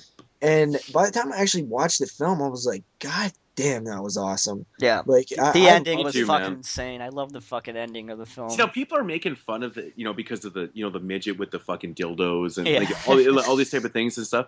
It's I just think that weird shit is shit, fucking man. weird and awesome. Yeah, I think it it's just adds to weird the flavor of imagery. the film. I mean, dude, some of that, like that ball, like it was a very beautifully shot film, like Yeah. the ballroom stuff, Yeah. and Dude, I totally and agree. I'm so tired of people, disrespectful people who, as soon as they see the film, fucking Rob Zombie's slut cunt bag wife, playing the man. Shut the hell up. This is dude. all I fucking hear Like, is that you people are do tired of. realize you're talking about his wife, right? You're talking about a man's wife. Like grow up, dude. Yeah. For real. This is I all I hate fucking that hear. shit, man. The, It bugs me so much. the negative feedback on the film is, Sherry Moon Zombies, the lead again. Oh, big fucking deal, that's gonna be shitty. And the fact that he ripped off all these shots, the movie's basically The Shining mixed with all these other types of films. I'm like, oh my god. I mean, there's seriously? definitely like There's influences there for yeah, sure, but you which have is to. fine. Who But cares? they're missing the whole That's with point of the everything. film. They're missing Yeah. the whole point of the film again. It's based on these Salem witches, and I think he does a really good job with the weirdness and just kind of developing the characters. And I really like how the whole structure of the film works. Did you I have think it's any problem very whatsoever with Sherry Moon Zombie? none. I never None. had problems with I Sherlock thought at Holmes. the beginning of the this film there was a couple scenes that the acting wasn't like super brilliant, but So what? I mean, But dude, it's this is her first starring role. Like, I mean, all of her other roles are very minor. Yeah. This is her first full, and legit people that say starring that role. she's I like think the she did a good worst job. actor ever is like it She's just not. blows my mind when Get people She's out of say, here. not. She's dude, not. she's She's fucking fine. There's Keanu nothing wrong She's Reeves. got a with her. she's got a Keanu nice Reeves. body. Keanu Reeves makes fucking 10 million in movie, and he's the worst actor ever, man. Seriously. 69, dude. Come on. No, I Like, mean, Lords of Salem. There's a one scene that I absolutely love, and it's the scene where you have Sherry Moon with the other three women, the older women, and she's like, they're talking about the difference between destiny and fate, and I thought that was some genius, like awesome, interesting And some great writing. cameos in there too, yeah, right? yeah. Yeah, and I mean, like, dude, Your typical I Rob honestly Zombie thought that it films. was, it's what I want to see from Rob Zombie, an original effort. I don't want to see any more remakes, even though I like, Halloween. I didn't care for H2 too much. But House of a Thousands, Devil's Rejects, both, and Rob Zombie's always done that. I mean, like the Devil's Rejects is a chainsaw film. Like it's very reminiscent of Texas Chainsaw and all those type of films. It Yeah, doesn't mean that it's completely unoriginal garbage. It just Yeah, means that it's influenced by what he's a fan of, which is yeah, what almost any horror fan will do yeah. yeah, I when agree. they're making a film. yeah. I don't know. Have heard like fair criticisms of it that I could see why it wouldn't be somebody's type of film. But I hear a lot of unfair criticisms, like you know, for But example, the main for one, people like saying the Rob movie Zombie's doesn't have super good wife. cinematography, it drives me nuts. Yeah. Yeah, Like that just drives me Fucking nuts. I'm it like, gnarly. looks the great, movie man. looks Yeah. amazing. Yeah. I thought I got the everything that he Blu-ray. did is, It's I think, is awesome. his best, well, his most awesome shot film to date, Yeah. And I I'm for gonna be sure. honest. When I first seen it, the very first time I watched it, which I've only seen it once, but when I watched it, immediately after I was done watching it, I really dug the end, but I was like unsure how much I liked it, and I had to let it simmer and think about certain scenes and moments in the film before I realized like, I really liked it. It was cool. yeah. Yeah. I've never have any problem with any Well, H2, I have a problem with that, Yeah, but I'm not gonna get into that. But Rob yeah, Zombie it's is not the best one. it's kind of like Ty West with Cabin Fever too. Everybody has to have a shit in the bunch I films. mean, I can make a top five list about like um the worst, like the most annoying things people say about Rob Zombie. Like one, his white trashiness. Two, his wife. Three, how he casts everybody the same in the film. Like I like all those people. Why can't Yeah, we see him back and everything, man? yeah. So many other people do the same thing. Like Uh, Tarantino. Christopher Nolan. Dude, Um, there's so many good directors out there who did the exact same thing and they don't get yeah, you criticized find a like group of this people man. you like working with, and you keep working with them. What's the problem? Exactly.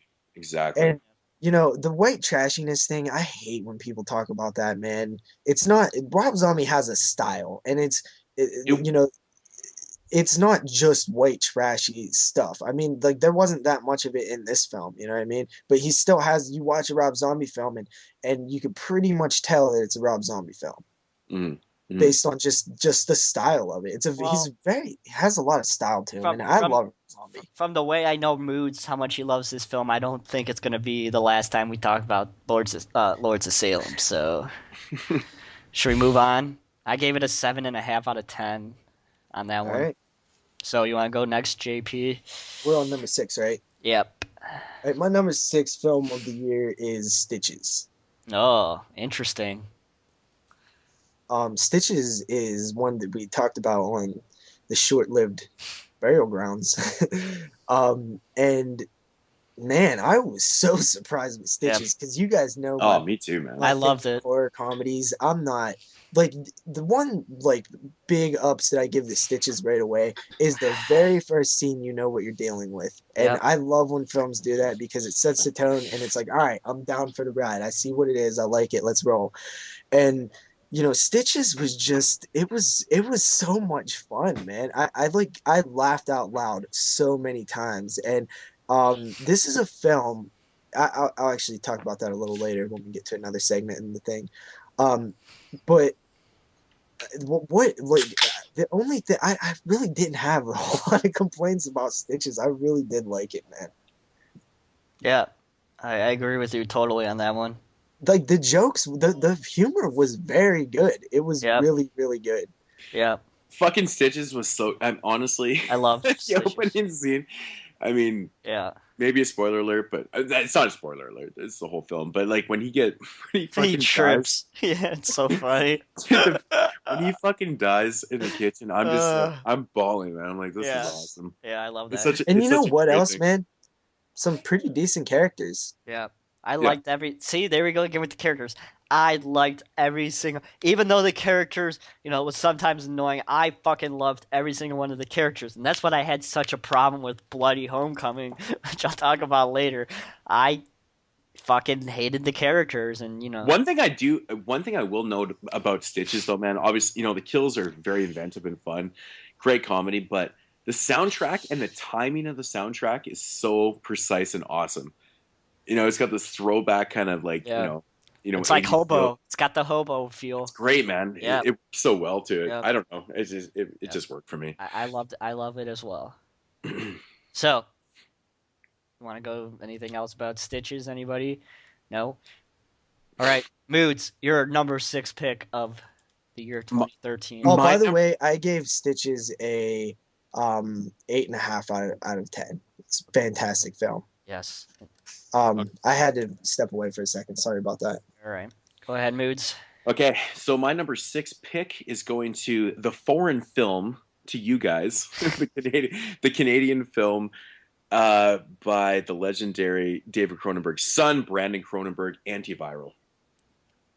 Okay, are we going to talk about this again? Because we kind of talked about it for an I know, hour. I I know. mean, well, We've I actually discussed this movie.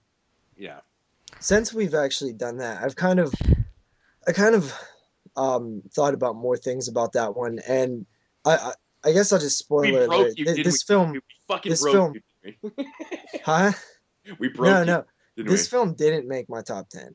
Oh Um, God, it's so. and it's I think I It think you didn't make my guys. top 10 because we already talked about it for a fucking hour, so I wanted to talk about other stuff. That's why. Well, Hey man, I but was I just mean making my list that's based your on top exact. 10 though. It's got to be your top. It doesn't matter if we But talk it about came it. out in 2012.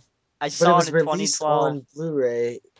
It's Anyway, my point here is, we talked a lot about the film, and I think that one thing that I forgot to mention was the story with the obsessed people. All that was awesome, and I liked it. But when it started getting into the drama of the guy thrown into the underworld, where these people want this stuff from him, that is what I actually didn't like about it, and I didn't realize that until later on. I thought that was all done kind of not well. It was kind of it didn't really seem like these guys really wanted it so bad and that he had to escape from it. It just seemed very like cliched, and it was kind of boring to me. No, I totally disagree because I think it works really well with that because it's like legal drug dealing, but not legal though. It's almost the same thing as like a drug dealing film, but you're using I fucking mean, I I don't understand that I the understand concept exactly. is great, but the back and forth of them actually tracking him down and looking for him, I thought that I didn't buy. It wasn't entertaining to me. It just wasn't. Hmm. I don't know what it was, man. It's interesting because I completely think opposite of it. I think the movie's so original and fun and just intriguing to watch because it's so fucking weird and different. It's such an interesting idea, and only Cronenberg could do something like I this. agree, but I'm wondering if a little bit of that is spillover because he's a Cronenberg, and you want to like it a lot. Like, No, it's about the story. Like I think the way this movie's shot is so fucking yeah, that is so brilliant. beautiful.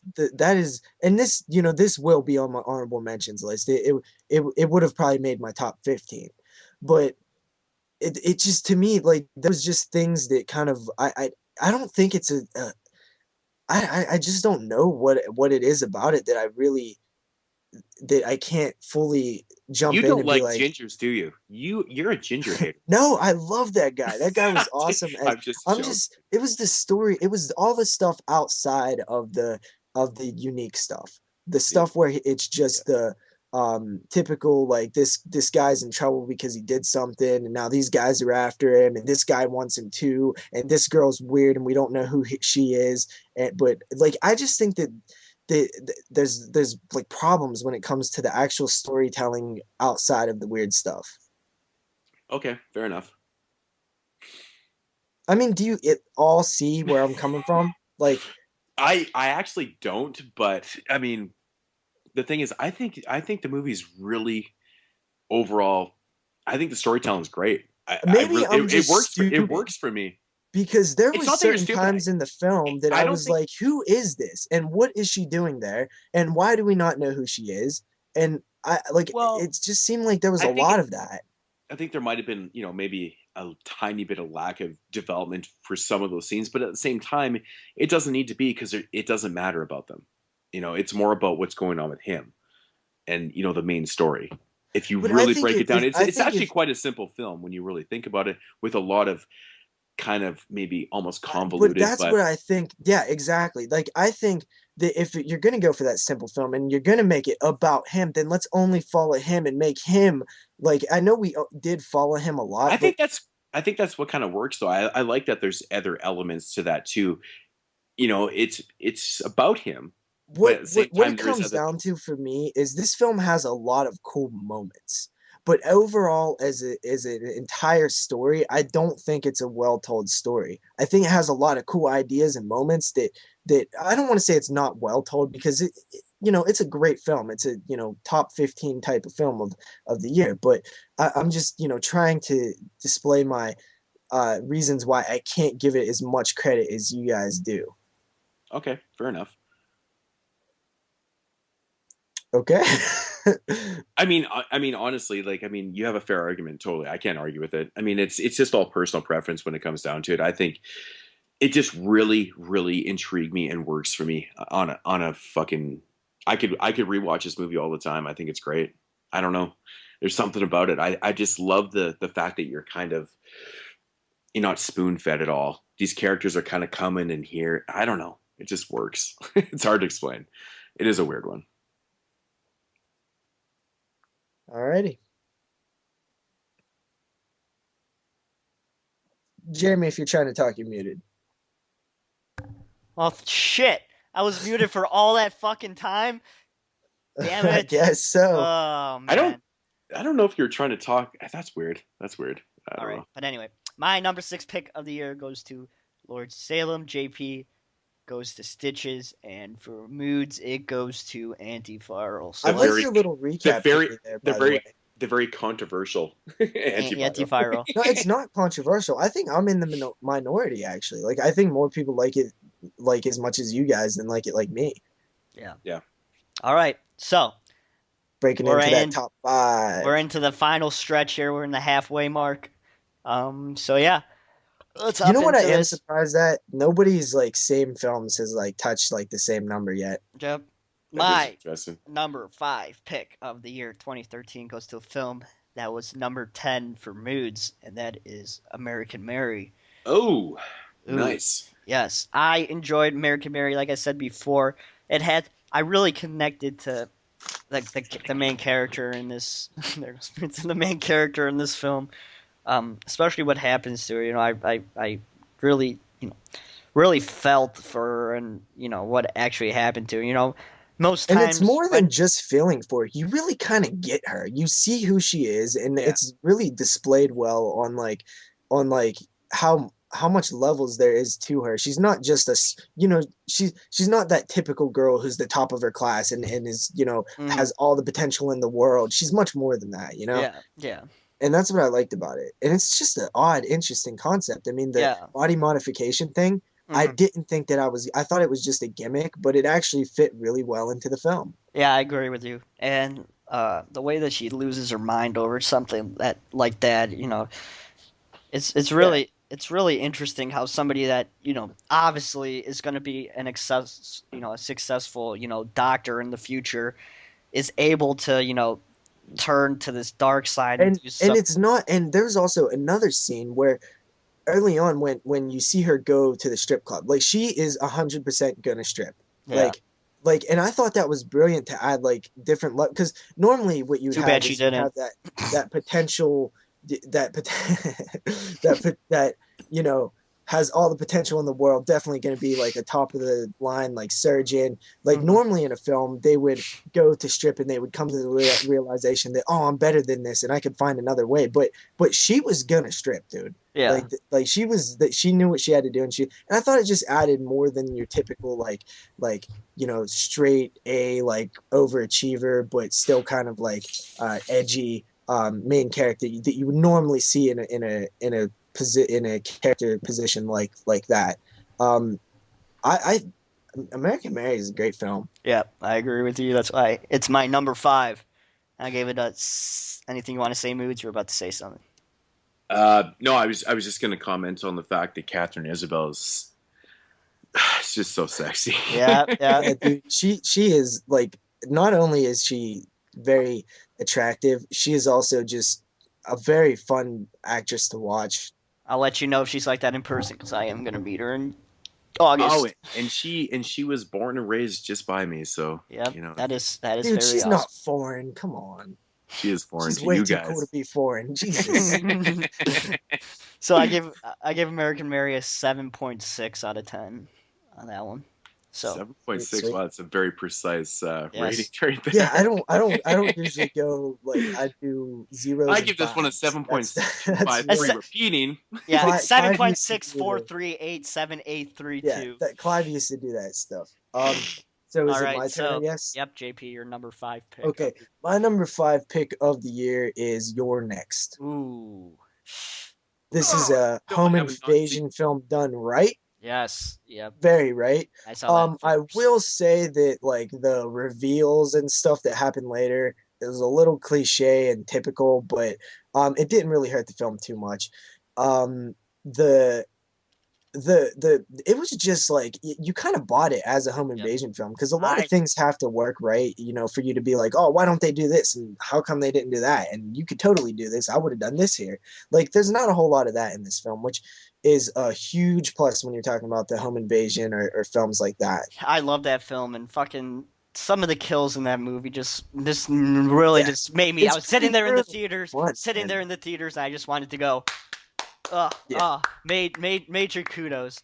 Like the way Ty West gets knocked off is just, Oh, dude, how cool was Ty West in yeah, that? Like yeah, that was pretty fun, man. I yeah. thought Oh, his that was a character was spoiler perfect. alert, wasn't it? You Come know Yeah, on. Ty West is in the yeah. movie. Come on, No, I actually don't know shit about it, man. look I at the just cast Well, list, and you'll see that yeah, he's in the yeah. movie. But this is a film that I think is I don't know if it was marketed not well. Like cuz this had a theatrical release, right? It's marketed well here in Illinois. I can tell you that. They've I mean, but didn't it have like a was this like a maybe a mainstream no, limited. film? No, Like I was think it was this a. a It might have had a limited theatrical Oh, release, okay, maybe because like a I couple thought it hundred had a theaters or something. mainstream But release, and I don't. I was I like, don't think it was this ever shit was released up not here. marketed right. it was a Because Lionsgate release, so But it could have been limited yeah, man, theatrical this shit because it should have was been not in limited. place It of the wasn't released Purge, here. man. This shit should have yeah, been where the Purge was because this I is the agree. better home invasion film. God Might damn it. not have the better concept, but definitely the better executed. Agree. Um, and even the masks, they were interesting. They weren't the greatest thing ever, but you have to have something to make it look a little different. Yeah. And I thought they fit. What I really like is you have this big group the big group. I like that it was a big group. You Mhm. have, two A whole sons, a family. daughter, and all their, boyfriends and girlfriends and stuff. Hmm. And you have the big group of people, and as this like chaotic event is happening, like you're unraveling like these little You feel like beefs you're they have there. with each other, and these little like problems within the family, and I like that stuff. Yeah. It really worked pretty well. Um, Overall, man, it was entertaining from start to end, and that's what really counts. And if you like the home invasion genre, this is one of the best. I have to say it's one of the best Yep. home invasion Yep. films I've seen. It's the best home invasion film. You already know my opinion of Strangers. I really really really like that film for some reason. I'm an outcast on that one, but This is your definitely like next a your more next is good. hardcore strangers, man. Yeah. This Yeah. is like way Yeah.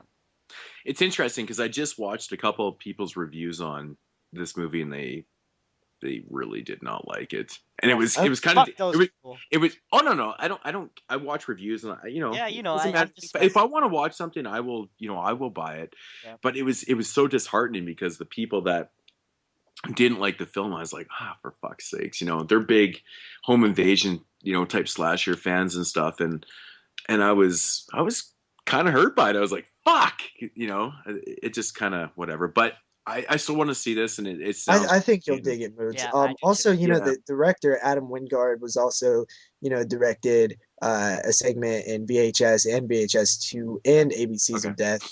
So this guy's, Up and coming. looking promising. I think this is, a strong film and this film I believe it was like completed in 2011 or something. Yeah. So it sat on the shelf for a while, and it kind of blows my mind when stuff like that happens because this is the quality film. This is my number, you know, 5.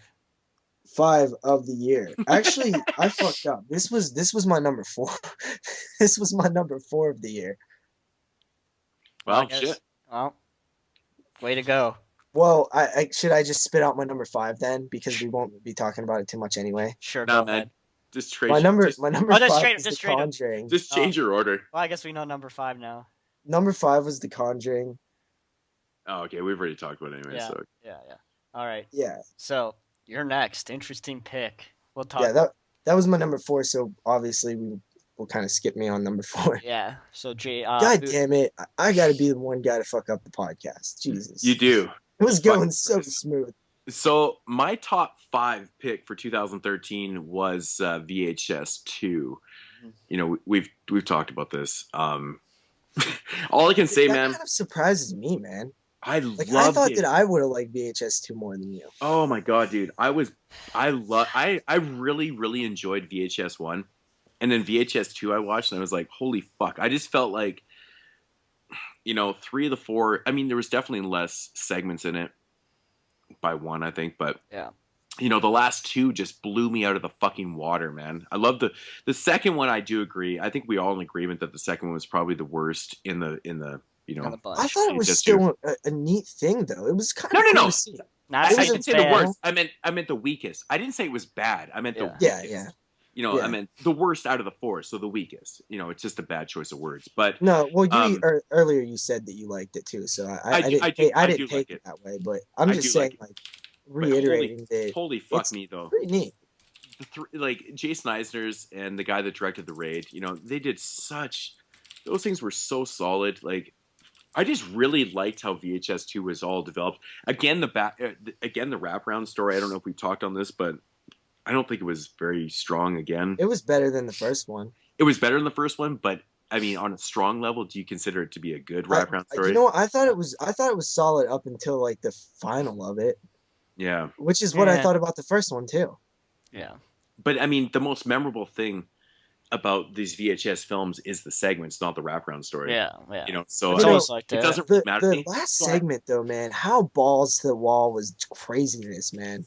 Yeah, dude. Like, It was fucking, dude. Honestly, it was pretty creepy. I was Yeah. pretty creeped out, man. it was so fucking good. Jason Eisner, from the foreign land of Canada. This joke is never gonna die. I think he did such a great job with developing. The one thing about that segment that made me laugh though is when the camera's on the dog. Yeah. I was like, it's kind of gimmicky. Yeah, well, but that's something it kind of we made me touch on laugh. in VHS. But it kind of made me work. That was it so kind of creative in the original one. Which ways they was using the cameras, because that's everybody's number one complaint in the found footage is drop the camera and run, you idiot. Yeah, So yeah. like them finding creative ways to use the camera, I think it was, how many creative ways can there be? So obviously we're on a lesser tier of creative ways going into VHS 2, but I still thought for the most part they were pretty good. Yeah, I thought. Yeah. I mean, the opening segment in VHS 2 with the camera in the eye. Yeah, Yeah. which is creepy as hell, man. Balls I as don't hell. want a It's camera in my eye super where boss. people can watch It's what I super see. boss. I don't care what anyone says. It's super boss because that's the perfect place on your body to have a camera is in your eye. Yeah. You can't Yeah. get any Dude, more and POV than your That chick own that like vision. came and followed him, pretty damn cool chick. Very cool. Yeah. Yeah. That's for sure. So, So- VHS 2, if I had to rate VHS 2, I'm going to give it a fucking 8.5 because I really just I'm, I you know what? I I'm don't know. glad I that loved, you I liked it that loved it much, with a dude. passion. I think it is a film that deserves all the praise you just gave it. Yeah. I Yeah, for loved sure. it. So my number 5 pick goes to American Mary. JP's number 5 pick goes to The Conjuring and Good Moodz. job. And Moodz number 5 pick goes to VHS 2. So, number 4, JP, I I think guess I'll go first. I think Mine you'll. was You're Next. Me Should I talk about too. it? Oh, My number that's the 4 first pick. time that happened. My number 4 pick Oh, goes and to we your just talked about next. this, how we didn't have the same choices on the same number. Yeah, and you pretty much agree with like mostly what I said. I pretty much agree with Absolutely. mostly what you said. Probably all of what you said and all of what I Absolutely. said. It's a fantastic film, Moods. You're gonna love this one. There is Everybody one out scene there, with the you're gonna blender love this moods. one too. One scene with the blender moods you're gonna fucking love, like I did, because that was my favorite kill in the film. But enough about that. Me and JP share our number 4 picks with your next. I fucking loved it. I gave it a 7.8 out of 10 on that one. So, Moods, what's your number 4 pick? My number 4 pick is Rob Zombie's Lords of Salem. Ugh. I absolutely fucking loved this film. And I was really hurt when people were like giving reviews and they were saying that they hated it so Danny much. crushed me, man. Danny crushed me so bad. Me and Danny talked about this personally, and he's like, Moods. He was like, I know. He even apologized in his review to me. He even said, I know, Moods, you're gonna not like this review, and I'm like, ah, fuck. But I respect that though. That's totally fine. If you don't like the film, that's totally cool. I have no problem with that. Yeah. Me personally, I thought it I was cinema awesomeness. I just loved it. I thought it was Yep. great.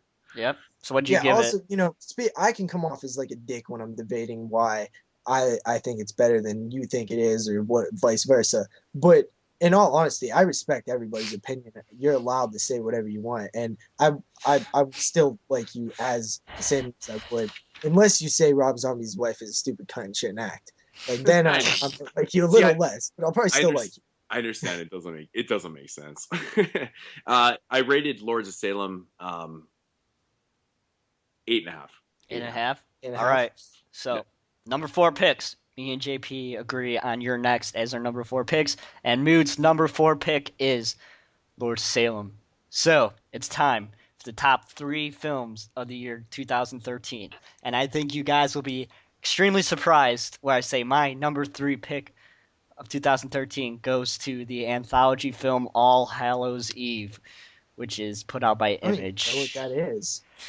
It is an anthology film put out by Image, which started out as it's kind of a combination of shorts that were shot and uploaded to YouTube by this director, and it was all put together with a middle story and put all together into this film. And it's basically a 3-piece anthology film about it takes place on Halloween, and this kid goes trick-or-treating, of course, and goes back to his house where the babysitter is there, and they find an VHS tape in his trick-or-treat bag, and they, of course, play the film, and that's where the anthology film takes place, and it stars. The first film stars this fucking awesome. This clown is this fucking amazing in this film. It's on the cover of the film, the killer, who is the clown, and he's just fucking creepy as I gotta all. step away for 1 second. Keep talking. Oh man, he's just creepy as all hell, and you think you know right away that this clown is a little fucked up in the head, and the first film pretty much is about a lady who is sitting in a train station, and this clown appears out of nowhere and sits next to her and drugs her up and basically captures her to this middle of nowhere in this train depot, and she gets captive and gets raped by witches and the devil. That's pretty much it about the first story of the film. Sounds fucking awesome. It's batshit fucking crazy. So I went to go buy this the other day, and of course it went up on Amazon.ca. It went from 13 to 15. I'm like, God damn it. Fuck's sakes. I'm not paying 15 for the fucking DVD. Fuck that. Blows. I know. You have to check out. It's fucking good. The second story, like we discussed, it's definitely the poorest of the bunch. I noticed that in this, watching, hearing you guys talk about these anthology films, that the second story always seems to be the weakest of the bunch in most anthology films. But it's about this lady who just moved into this new house, and she hears a giant crash outside, and of course it's this alien in this ridiculous fucking typical generic alien suit. That's my main problem with the film, is the way this fucking alien looks. It's your generic South Park looking alien. If you guys know the aliens from South Park, this is what this fucking thing looks like. Trust me, it's like one of my favorite shows ever. I know. And it's just And honestly, if we wasn't a horror podcast, I would totally do a top 20 shows of all time, and South Park would be up there. yeah, that's for Oh sure. fuck yeah! Oh But fuck yeah! this alien is, hunting her down and all fucking bullshit. And then we get to the third story, which is the clown story. And this clown is fucking awesome. Creepy as all hell. You guys need to see this film to understand what I'm saying about this And this fucking came out in clown. 2013. Indeed. Came out in 2013, released by Image. Um, and this clown, Did you hear basically, this one, Moodz? Oh yeah, fuck yeah! I've been wanting to get How this did for a I long miss time. this? The weird thing about this movie is that this one's called All Hallows Eve, and then there's another movie called Hallows Eve yeah. that came out in the same year. And there's probably another one called like Hollow No, just Eve or Eve, some just shit. Eve. Yeah. So the third story, basically, this up-and-coming actress from New York driving down the highway needs gas, so she stops at the last gas station for how many aisles. The clown is shitting and pissing in the gas station bathroom and spreading it all over the walls. And the What the fuck? gas station attendant comes out and bitches about the clown, and the clown comes out and kicks him out. But of course, that's not what's gonna happen. So the gas attendant comes out, fills up the lady's car, and they hear a bang in the gas station. Of course, he goes in. You know what happens. I'm not gonna spoil how he gets, but it's pretty fucking gnarly the way this clown is. This is the way he acts. It's just so good. It's just fucking amazing, and I hope that the director branches out this character and makes more films with this character because I could not get enough. I was That not good, huh? I was not hyped up about this film as much as I was with Hobo with a Shotgun when it came out. I fucking dug this film. There is child killing in it, JP, so that is right up your alley. Hells yeah. Decapitation, head killing, but it's just an awesome Decapitation, anthology. you say? Ooh. Yes, just an awesome anthology film. I really enjoyed it. You could see all the shorts on YouTube. And like you dude, said. that's something that I don't think we've mentioned one time. Me and Moodz are huge fans of the anthology format, and that's Oh, yeah. I'm totally down. I probably need to see this. Really good. That's why I made my top three. Really, well, when we talk about the biggest surprise of the year, this is definitely going to be on my list because I did not expect to enjoy this film as much as I did, and I really hope the director uses this clown character to his advantage because he is a fucking lunatic, but he's creepy as all fucking hell. And I really loved the film. I gave it an 8 out of 10. So That sounds awesome. I really liked it. So yeah, that's my number 3 pick. So JP, what is Well, your pick? my number 3 has been talked about already. My number 3 is actually American Mary. Hmm. God damn. High up right? there. American Mary at number 10, and I loved it. Wow. Yeah. that's Yeah, so- dude. I don't know, man. It was crazy. Like I thought it was just really cool, man. Like we talked about it, I talked about it. I tried not to give away that it was even on my on my list, because like I figured at a certain point to be like, if it hasn't showed up now, then it probably isn't going to. Yeah. And I tried to like talk about it like not super happy, but it kept coming through like, yeah, I really love this about it and I love that about it. And I really did love all those things. I was really surprised with this one. It was super awesome. Yeah, I mean, I gave it an 8.5 out of 10.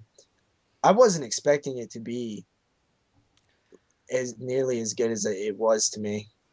Yeah. Yeah. Well, there's a lot of hype about Like it going honestly, around when it. I was doing this That was list, the thing I that was kind of hurt it for a lot of people. I found just from listening and watching people's videos and stuff was is it that I heard it? American Mary was kind of just overhyped, right?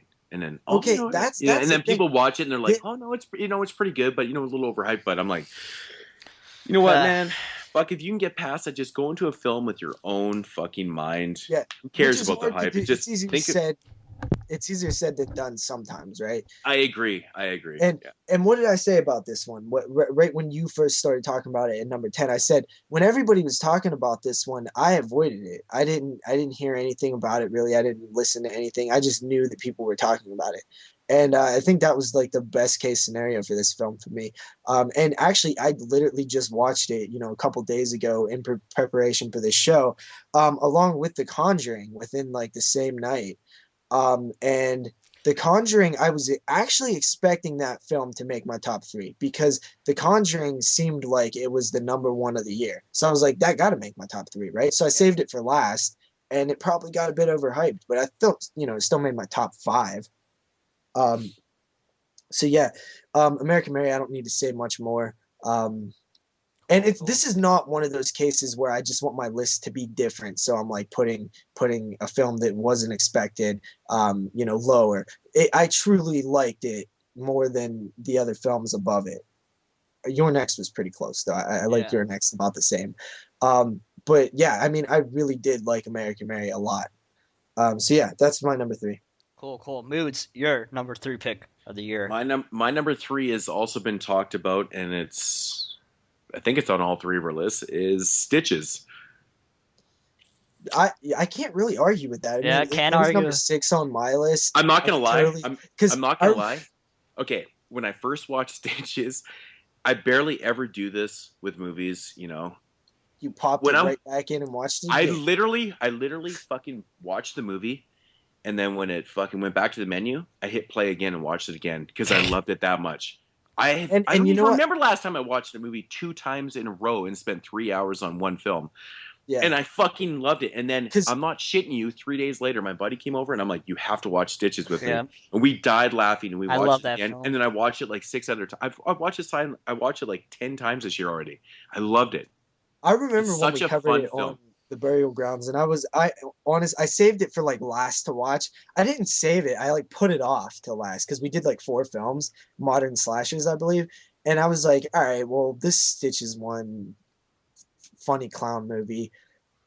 Probably not up my alley. So I just put it off. And I was like blown away with how much I like Stitches. It was like Because so it has cool, a good man. tone It and was so it has a great tone, not even a good one. and a great soundtrack. Like, everything about the film And just works. we It's didn't even awesome. talk about the clown guy. That dude's fucking awesome. Yeah, That's Ross fucking Freddy Noble. Krueger. Ross That's Noble's a funny Freddy Krueger right there. Like he's as good as like Robert Englund is at being funny Freddy Krueger. Yeah. Ross Noble is he's a comedian in the UK, right? I didn't know that. I hope that they fucking do a sequel to yeah, this me movie, too. to be Dude, honest, I man, can because barely pay attention to the close foreign places. on the same landmass, right? Yeah. Yeah. Yeah.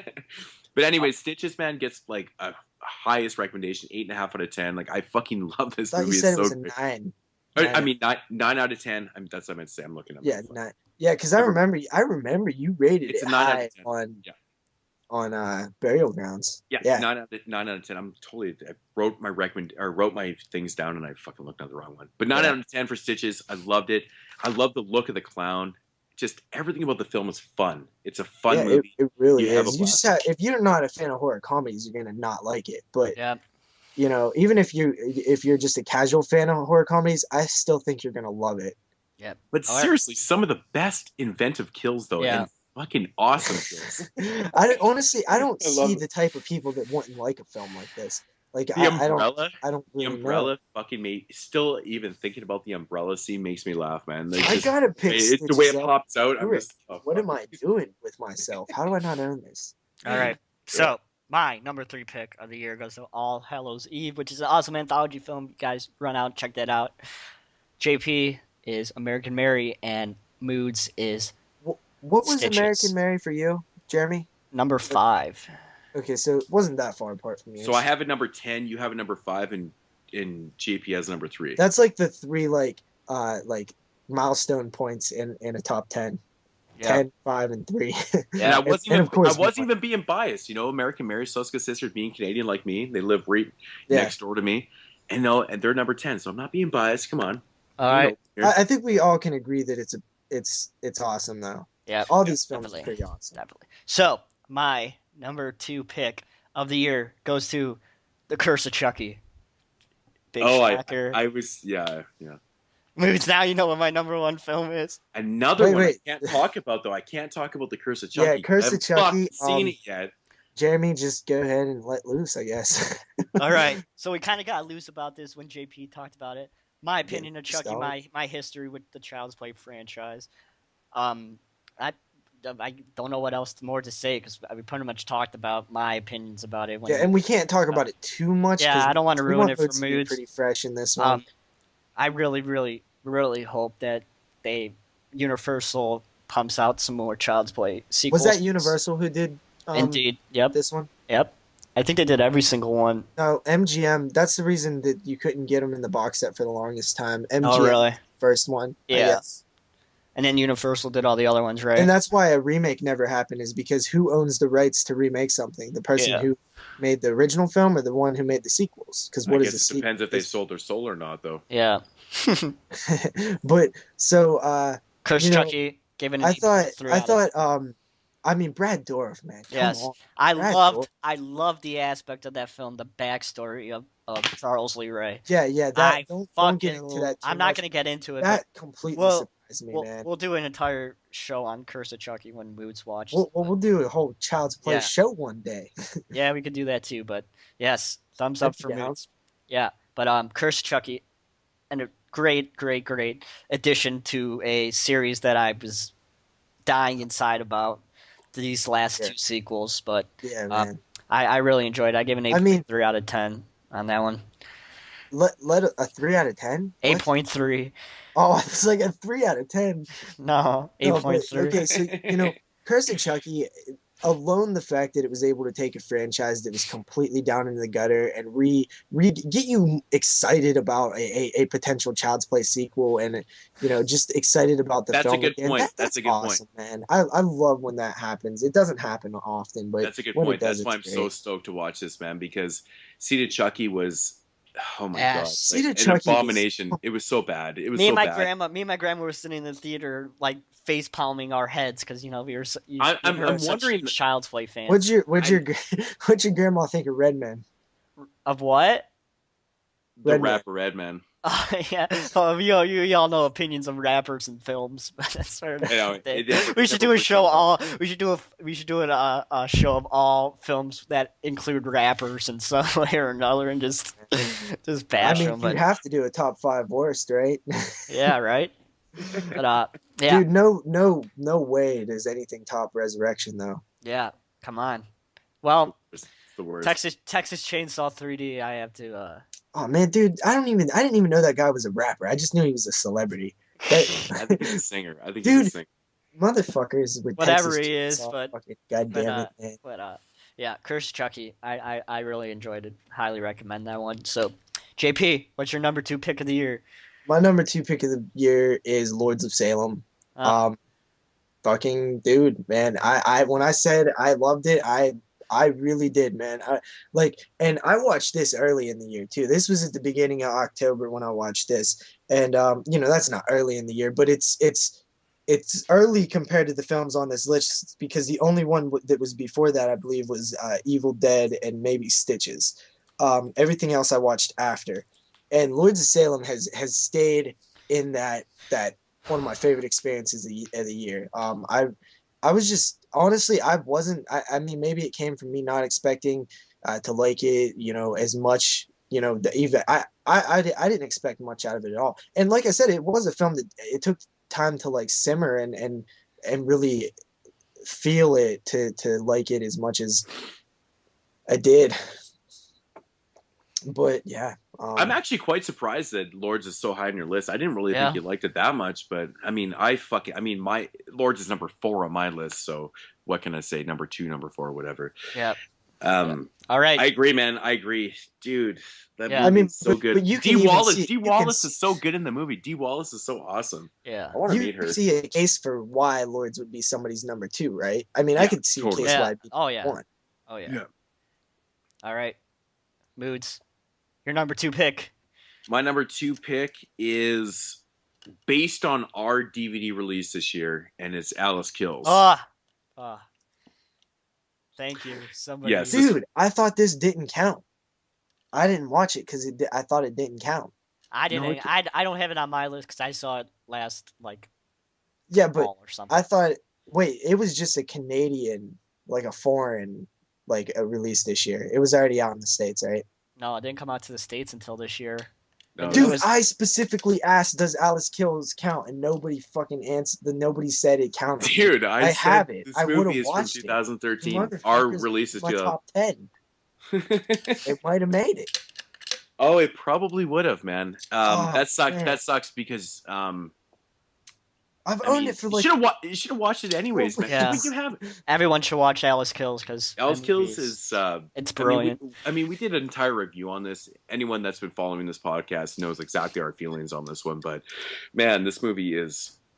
It's really good. Yeah. It has don't say honestly too one of the much. best endings. Yeah. It's so funny. Don't ruin it for JP because I want to hear JP's opinion when he watches it. I won't. But overall, the whole film has a great. It has a great tone, and it keeps it up though. That's what I like. It doesn't change. Mm-hmm. It's awesome. It Yeah. just it feels good, and it's a fucking fun film, man. I mean, most people know the film as Alice. I think that's the original title of it. Yep. It was released in the UK a couple years ago, but I couldn't recommend it enough. Alice Kills. It gets Awesome. a 9. It gets a 9 out of 10 for me. I love it. Yep. It's awesome. Yep. All right.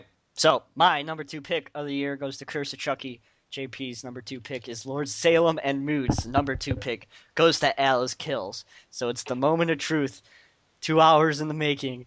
The number 1 film of 2013. You guys want to guess what mine is? Let's all guess if we could guess what each other's number 1 film is. This has to be the Maniac. same. What do you think it is? Maniac. Maniac. My number 1 pick What? is Stitches. Number Are you 1, fucking Stitches. serious? Maniac didn't make your top 10? Nope. Stitches. Stitches. Interesting. I love Whoa. fucking Stitches. The moment I went to Best Buy and bought What that the fucking fuck is going Blu-ray. on? Wait a minute. What? I actually thought that we're all coming down to Maniac here. That's so So crazy. did I. You got guys Maniac, both right? have We Maniac both as have- number okay. 1? Yeah, and we didn't I didn't know. Well, because you hadn't picked Maniac. You didn't have yeah, it so on it top 10. had to be Oh. Maniac. like That's hilarious. I didn't- if we all I would have didn't had say Maniac. That I would didn't- have been hilarious. I didn't tell So close. anybody that I had Maniac as number 1. No. Moodz didn't tell me that he had Maniac as number 1, and you didn't tell us what you had, so that's why it's so Well, surprising. we Because never discussed our list at all. yeah, and I was So- I was like, Maniac has got. As soon as we got to number 2 and Maniac wasn't number 2 on his list, I was like, all right, everybody has Maniac. How fucking crazy is that? Nope. I went with Stitches. Well, what's even more crazy is Maniac didn't make his top 10. What's going on here? We thought it was number 1, and it didn't even turn out that it was in his top 10. Crazy. Yes. Yeah. All right. But anyways, yeah, so Stitches. Stitches. I mean, that's cool. That's cool. I I love mean, have it for number 3. I can see an argument for that, but I mean, dude, I kind of have a beef with putting a horror comedy as number 1 horror. That's why I didn't put. I would have put Hobo with a Shotgun to number 1, and that wasn't a fucking horror. I don't even think that. From what I hear, that's not even a horror film. Correct? It's a grindhouse film. Yeah, it's a grindhouse film. which is lumped into the horror genre, which is fine. But no, like last year, Cabin in the Woods, I really liked, but I picked VHS over Cabin in the Woods because, like, one, VHS was a little better, but I mean, it also factored in that it's more of a real horror film. Like, and I'm kind of a little picky about that. Like, I like I like the horror genre. Horror comedies are cool, but the horror genre is mainly what I like. Yeah, I don't know. I love Stitches. I just I do too. I mean, I I- could see an argument for it. I saw I it have all it the way sitting at number back. 3. I saw it all the way back in the beginning of when it came out. Mine was number 6. Like the first week it came out, and I it's still my number 1 pick today, all the way in January. So I fucking loved it. I thought it was fucking hilarious. The kills were awesome. The characters were fucking amazing. The backstory to Stitches and the way he dies is just fucking hilarious. Moods. If right before he said what's my number 1, if would you have bet money that it was gonna be Maniac? Because I was so certain that it was gonna be Maniac. When he announced our number 2s, what they all were, I immediately thought that all 3 of us had Maniac. And I Yeah, was like, I would have put money on that. I would have been like, if somebody was like told me to bet on it, I would have bet on it. okay, so since we've all killed the buzz about what our number 1s are, we obviously have announced that our number 1s are Maniac. Yeah, which I wasn't so sure if you would. I actually thought Jeremy was gonna have Maniac as number 1. I wasn't I blown didn't away know with if- it to be number 1. What? I wasn't blown away with it to be my number 1. You Yeah, I mean, wasn't blown away with it to be on your top 10 though? Mm. No, I mean, dude, I you didn't put love it. ABCs of Death on your top 10, hey but man, not. it's all personal. You can't criticize his top 10 list. It's his list, right? But But I you know mean, what, man? if you weren't Okay, in such a fucking rush last week, JP, we could have talked about it. but no, what I'm saying is like what? But why can't you ask like why though? Like why can't I ask why? Like I wasn't impressed with it that much, to be honest. I I guess I mean I that's guess part of the fun. It's debating. I respect what you guys' opinion about why you love. I think Moodz loves the film so much because he has such a strong connection with the original film. You know, he loves that film so But much. I think that that So would be one of the reasons why most no, people would not because like it. when he watched the film, he it brought him back to the same feeling he had when he watched the original, and I think that's why he loved it so much. To be honest, Why because did I love it so much? I don't know why you loved it so much. Please explain.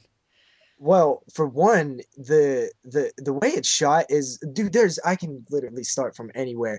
All right, the one scene that I love, the scene where he meets the chick online and they go home, and you have the Buffalo Bill song playing as she's like, dude, that shit is just brilliantly shot, and the sound and the scene, the fucking scene in the bathtub where this woman's like reaching for the glass and he slowly taps it, like it is just like I was blown away by how like just artistic this shit was.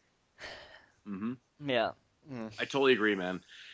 I was like, I mean, we talked about this earlier, and I was very, very weary on, you know, Elijah Elijah Wood playing the fucking lead in this film, and it didn't really matter, dude.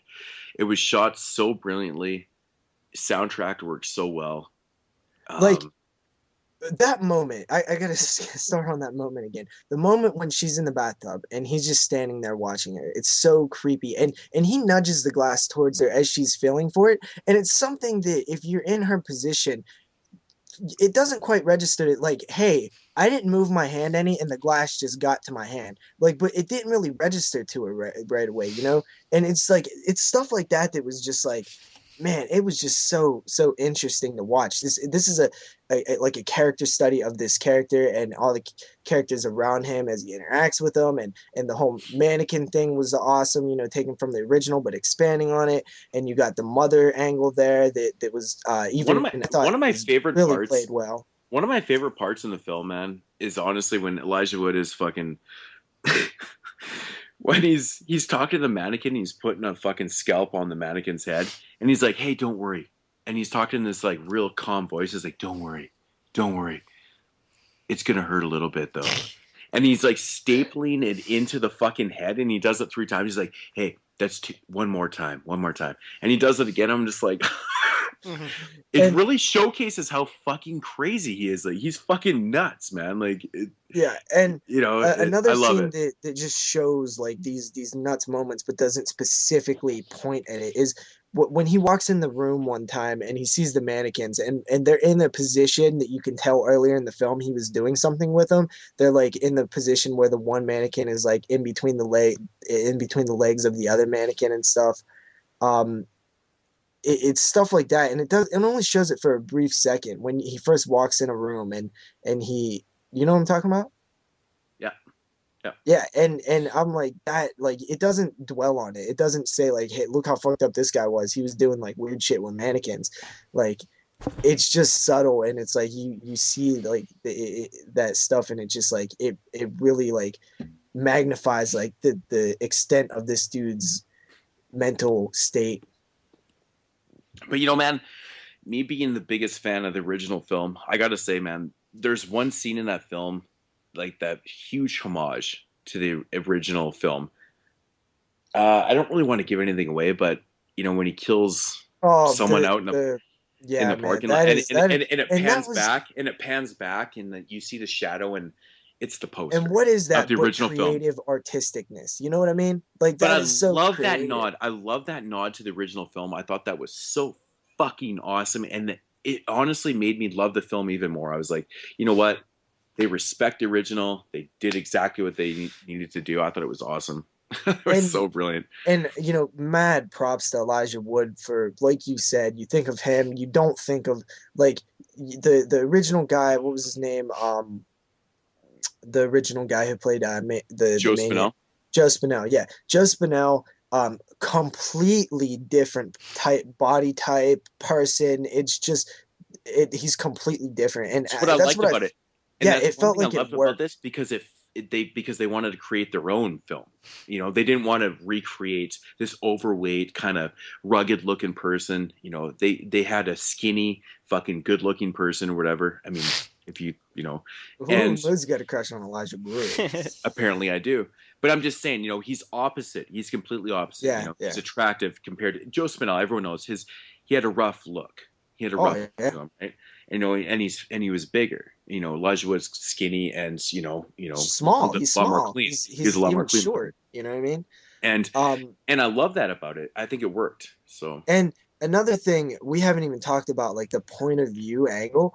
Um, like that has been done before, but this film really does it well, and and it's it's to the point where it comes off so stylized with just the way he like the way when you're following the camera into rooms and stuff with the music in the background. It just really is like it's so awesome to look at. It's the whole time you're watching that film, you're just interested in what's in the camera and where it's going, and it never it loses your interest with that.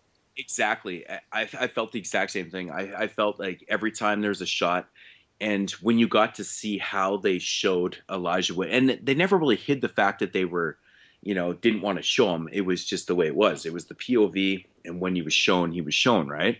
Yeah. But they didn't really fucking, it wasn't a mystery. And I love that about how it was shot, man. It was like Yeah. you knew who the killer was because you see him right away, but then he wasn't shown until these certain spots in the film, and I thought that was so awesome. I I also fucking loved it. I kind of like that obviously there's a moment in the film where shit starts falling apart. That's you expect that in a film. But it was never to the point where there was this build up, like he kept getting crazier and crazier. He was the same crazy throughout the whole film. Shit just went downhill. Brings to a point that I wanted to talk about how the tone of the film is so perfect throughout the whole thing. It kind of keeps the whole thing until, the major breakdown at the end. The Yeah, tone is so good. It yeah. just works so well throughout the whole film. Everything is It's kind of not like he's just it's getting madder and madder. no, He's it's just it's this perfect tone, and you just kind of, and all of a sudden it's just like bam, here's the end. it's like I it's liked it. not it's like one day it's like we're getting a glimpse into the week of this guy's life just at one point in his life, and it just happens to be the point where stuff bad starts happening. And also we can talk about Anna. Like I thought Anna was great. Like she was really good. Yep, yep. I thought It's everybody was really good, man. And the yeah, gore, come on, the gore was great, yeah. and it was And brutal and one thing real. I really liked about the film though is how they use like the out of focus shots to kind of focus on Frank's reality and stuff, right? Yeah, It kind of pollute yeah, his reality and stuff.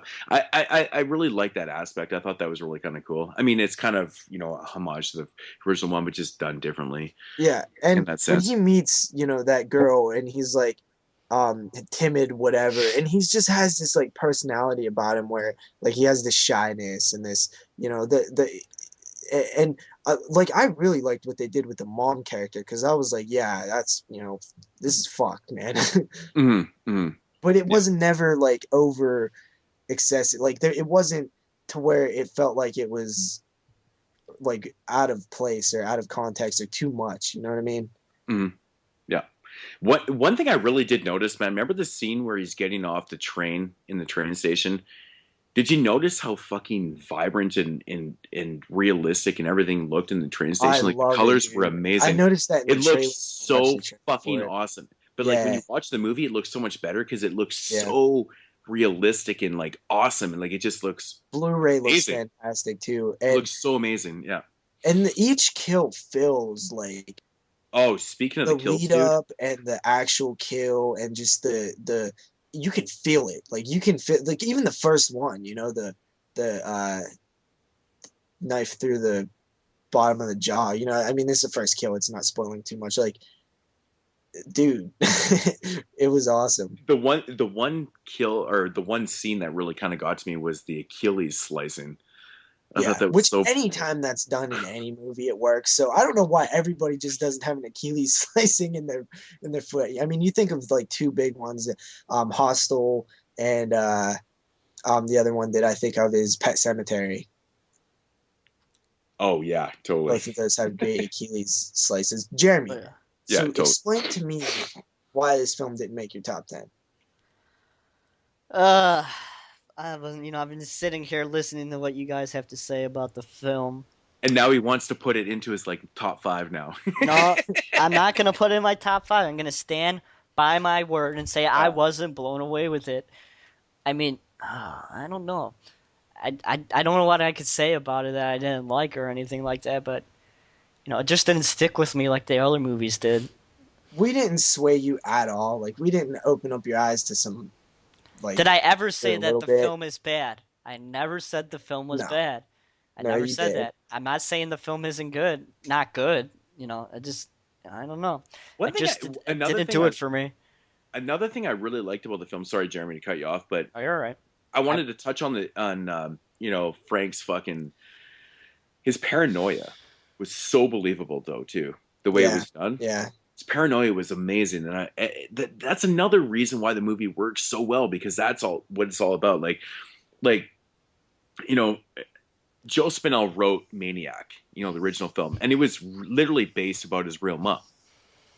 I mean, it's a fictional thing though. His mom yeah. was not abusive to him, but he loved his mom with a passion. But he took that love for his real mom and then wrote this crazy story. But I love how they did this whole paranoia fucking angle in this. I loved it, man. I thought it worked great. But you notice the paranoia kind of angle happening there, JP? Yeah, yeah, for um, but yeah, I mean, I think I think that Jeremy, I think you got some undisclosed beef with this film that I don't know about because I just don't see any reason why it would not make your top 10 if like Hatchet 3 and ABC's of Death and some other films made your top 10. You're not giving me a good reason here besides it didn't blow you away, mm, and I need to know. Yeah. now I gotta think about it. Okay, I'm well not. I'm not gonna. you can get if you can't I'm not process gonna. it right I'm now. not gonna switch my mind. I'm not gonna switch my Well, you know mind. what, man? We can It's save not this for about a switching your later mind. show. If you actually feel like if you went back and revisited it and was like, you know what, this was fucking pretty awesome. That's not like going back on your word. That's just being. It's all about what mood you're in when you watch it, and where you see it, and that plays a factor into it too. I Yeah. just don't. I just not sure. I just am very curious to like what wouldn't make what was the reason that it's not top 10 worthy. It's just funny that you and Moods both have the same opinion on it. It would have been funny if I would have had the same opinion. We all would have had it as our number one pick. I know, and I really was expect. I didn't even know you didn't you didn't love Maniac. I thought it was like you universally loved by now. Ah, man, it happens. It happens. Yeah, makes But it more Yeah. interesting. That made it funner. yeah. We got some honorables. We got some honorables. Well, we're gonna go over our list, or are we just gonna do honorables? You can break down the top 10 lists, and Well, then we'll what go did you into rate some. Maniac? Me? Uh, Oh, I'm Moods. I'm gonna rate it a 9.5 out of 10. Oh man. That's what I gave it. No. Yeah. I mean, in a few years, it might even make that 10, but I can never give something a 10 that hasn't been tested, by time, which is the strongest test. You know what I mean? And Yeah. Exactly. So you gave so nine yeah. and a half, and okay, cool, All cool. right. So All right. Honorable So mentions. I only have two. Oh, dude, I totally forgot about something that I had wrote down on the side. Um, my number three would have not been American Mary if this film was. I didn't know if I could consider this film horror or not, and it's Stoker. Stoker would have been my number three, made American Mary my number four, and would have pushed VHS 2 off the list if you went back. Stoker is considered horror. Yeah. But have you seen it? I haven't. Well, I haven't seen it because I talked about it at the beginning of the that's show. what I'm but saying. Everybody has that on a horror list, so I'm going to assume that it's horror. It's very like the line. It's like if it's there, it's barely there. It's on a list to watch. It's dark, but but it would have been my number three. Stoker is amazing, dude. It's my opinion on like what you guys would think the same thing like you do about Antiviral, but this is like the better one. like I think kids would have like similar opinions about Antiviral, but this is the one where I felt everything worked and not just like some things. Okay. But it's something that I would compare to Antiviral. It's like beautifully shot, it's unique, it's different, and it really is a great film. So that would have been on my list if we consider it horror. Okay. That's it? Yeah. All right. And honorable mentions. We already know my honorable mentions.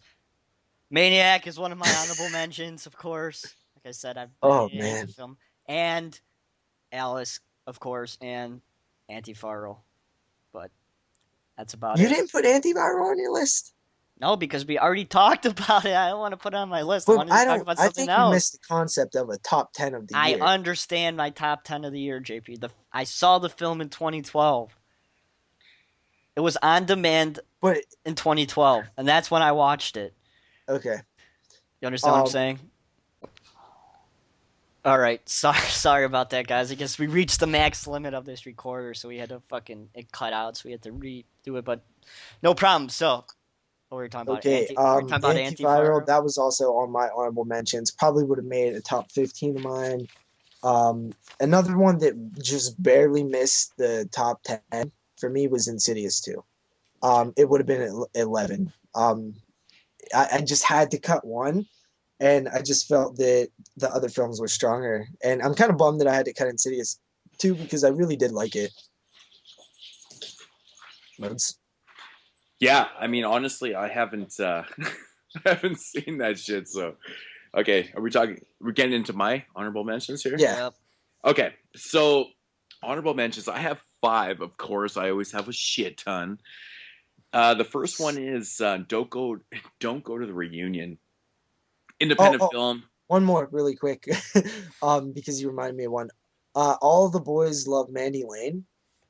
That I couldn't include it in my top 10. I really did like it, but I was up like super late and I was really tired and I fell asleep before it was over. So I didn't get to see the full film, but from the looks of it, it could have made my top 10 maybe, even though that film was made like whenever, like 2006 or something. 2006, I think. Yeah.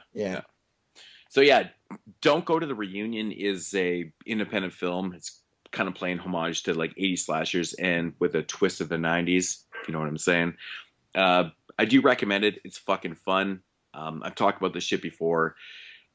Yeah, check it out. Awesome cover art. Cool. Next film, honorable mention, is going to another Dustin Mills film that came out this year. It's called Night of the Tentacles, also known as Heart Attack. It's just another amazing fucking film by him. Great storyline, great dialogue, great effects, everything. Big props to Dustin Mills once again. Another honorable mention. Another one is Under the Bed. Loved it. That was the one that I needed to see. Oh, yeah. You've seen Jeremy, though, right? Under the Bed, yeah. Yeah. Oh, another one of mine was Grabbers. That was a honorable mention. Okay. So, yeah, Under the Bed, Jeremy, yeah. It's good film. Very cool film. I forgot that one in my honorable mentions, too. That was good. So my fourth one is going to be Chilling Visions, released by Scream Factory. It was a Chiller exclusive TV film or whatever the fuck you want to call it. It's an anthology film, and I really, really highly enjoyed this film. It's fucking fantastic. I really like how the stories in the anthology come together. It's full wraparounds. Very cool how it's done. Definitely check it out. Support Scream Factory. And my last one, JP just interviewed and said it to me, but it's Grabbers. I Yeah. absolutely motherfucking love this movie. I thought it was fantastic. I was blown Yeah, away. definitely would have made a Where's top I 10. Man? was Where's Manborg Moods? Manborg actually was released even on DVD in 2012 though. Oh, This is like a new that movie actually came out in 2011. So Manborg would have been on the shit though, but yeah, the newest release is 2013, but yeah, I couldn't put it in there though because it's been out for way too long. yeah. But Grabbers though from the UK, it's an Irish film, I believe. Yeah. Yeah. It, what But man, what dude, is it's so is fucking I good. is Uh, Ireland considered the UK? Aren't they yeah. different? Well, everything's from the United Kingdom, right? So Oh, I'm bad with geography and all that yeah, shit. So yeah. yeah. But yeah, it's more specifically from Ireland. But yeah, anyways, it was great film. Loved it. Great effects. Fun. Awesome shit. All right. So that is our top 10 list with honorable mentions.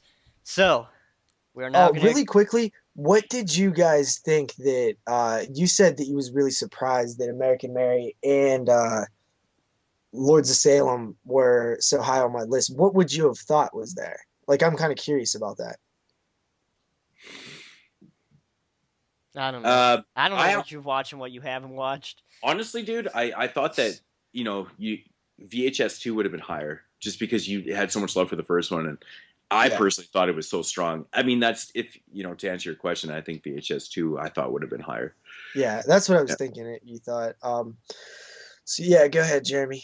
All right. So after a very long and lengthy discussion of our top 10 films, we're now gonna hop into the third and final segment. We've decided, which will be the awards segment, where we award This all is these. not the final segment. What's the final segment? 2014 films. I thought that was the news. That's what we were talking about. I mean, I guess it could be considered the news. I don't know. All right. Okay. So we're doing 2014 films too. So the third segment of the show will be the awards ceremony. And this is where we're going to go down some categories and talk about the best films of the year Yeah, which as these the will be really category. quick. We hope so. But so we'll talk about the categories that we're going to be talking about. We're going to be doing the most disappointing, the biggest surprise, the best You could just score. go off. You could just Moodz do is the away first right one. now, so I'm waiting for him to get back. Okay, he's back. All right, so I guess we'll start out with the first award, which will be the most disappointing film, and that one for me goes to Among Friends, which I watched, and I Oh, agree with damn. what Mood says that it was not that good and disappointing considering it was Danielle Harris's first film. So yeah, that's my most disappointing film. Oh God, My totally. most disappointing film. I've still not seen Among Friends, but as of right now, I don't think it could be my most disappointing because I already have super low expectations now. You know what I mean from Yin's guys' reviews. But my most disappointing film was the film that was one of the most films I was looking forward to it in 2013 because it came out in it came out in January. It was right there, right after 2012, and it's Texas Chainsaw 3D. I had a lot of like Hype. I was pretty damn hyped for it, but I will say this would have made my top 15. I still think it's a strong film, dude. I like it a lot, and it just was disappointing because I wish I would have liked it a lot more. Um, I've already spoke my opinion on Texas Chainsaw 3D. Overly hated. It's seriously not that bad. It's actually good. Huh. Interesting. I No comment on that one. I actually kind of considered that for my most disappointing film too because I was really anticipating that film and it just felt short. That was Short. your most disappointing? No, Oh. my most disappointing film of 2013 is The ABCs of Death because I was Fuck anticipating my That life. what's funny is that was the other choice. That was the other choice I had. I was so stoked for this, man. I thought I was gonna like it a lot more. Like I do like it though, but the simple fact is I that barely like it, to be honest, it man. falls short for me. I mean, 12 out of 26 shorts I liked, and a couple of those I could probably, they weren't the best. So it's Even a the ones failure. I liked I was weren't like disappointed. amazing That's though. I mean, this is what the whole category is. Most disappointing. I was disappointed because I Yeah. was expecting a lot of things from it, and it just didn't work for me. So, yeah. All right, so the award for most disappointing goes to Among Friends, Texas Chainsaw 3D, and ABC's of Death. All right, the next category will be the biggest surprise of the year 2013. Of course, I've already stated what mine is, and that will be All Hallows Eve, of course, once again. It's my biggest surprise of 2013. Yeah, I if wish I I could talk watched it, about it this might have one. been mine too, because I never even heard of it. So Yeah. it'd probably be pretty surprising. Yeah, I Um, can't even talk about it. I haven't seen it. So, my biggest surprise was it like shocked me how much I like this film, and it was American Mary because I knew the concept and I was like, it sounds kind of gimmicky. It doesn't really seem like I would love it. I might like it, and I ended up loving it. So American Mary was my biggest surprise for sure. Cool, cool. Moods, your biggest surprise. my biggest surprise of 2013 was Grabbers. Man, I Huh. love that movie. It was so good. It just Was fucking it really caught. that surprising considering I said, Moods, you will love this movie? But I had no idea what I was getting myself into, really. I didn't really, I don't know. There was something about it, and it just really surprised me. It really surprised me how good it was. I just love the cast, effects, and the main chick Lords of was Salem hot. was also another film that kind of surprised me. It's not a big surprise to me because I'm a fan of Rob Zombie, so I figured I was going to get what I got, and I got it. So I wasn't surprised. Cool, cool. So, my biggest surprise goes to All Hallows Eve. JP's biggest surprise is, of course, American Mary. Mood's biggest surprise is Grabbers. So now we're going to go to the next category, which, of course, is Best Score. I think we all agree on this one besides Mood's. The best score has to go to Hatchet 3, even though the film is okay. It definitely has the best score, for sure. Nope. JP? No? How do you think Hatchet 3 does not have the best score? It didn't. Uh, That's how. But nah, Evil Dead, man. Evil uh, Dead had the best score. hmm. It had the most score, the best score. It was mostly all practical. It was awesome, man. Cutting her tongue up, cutting her arm up. No time for characters. We gotta cut shit up. You don't think? Oh, I'm not gonna ruin Hatchet 3, but all right. I take your opinion. Well, Well, that's real fucking fitting, guys, because best score for myself was The Evil Dead. ooh, it's Yeah. it's the best score. I just thought uh, I thought it was really well done, and it really fucking surprised me because theatrical release yeah, with Yeah, that dude, gore come was on. Yeah. I was There like, was a wow, fucking like it's really 7-year-old good, kid, like really 6-year-old good, kid, like up in front of me. It was awesome. really good. I was like, Really that was me. That kid right there will be me. yeah. That was me too. But yeah. So best score, I think Hatchet 3, and JP and Moods thinks The Evil Dead. So the next category we're gonna be moving into is the most original, and my opinion of that is Lords of Salem is my most original film of 2013. Okay. Okay. My turn. Are you saying more? Or is it? No, that's it. Oh, okay. Knocking them down. My most original film was, I thought about Lords of Salem, but then I thought about how like a lot of that stuff's kind of been done before. But I still can see it because I almost picked it. You know what I mean? Yeah. But that's the reason why I didn't pick it. Another film I considered was Stoker, but once again, it was not like I kind of kept it out of everything because it was like I'm not really sure if it's horror. But I picked American Mary because it was just a brand new concept that I really haven't seen before. The body modification stuff could have turned out gimmicky, and it didn't. It fit really well with the story. It was just an interesting story that I thought was pretty original. Cool, cool. Moods, your most original. My most original story or film of the year goes to The Ballad of Skinless Pete. Ah, Ah, interesting. nice. It was Nice, so nice. original and awesome. I mean, once again, big ups to Dustin Mills. He's just doing his thing, man. It blew me away.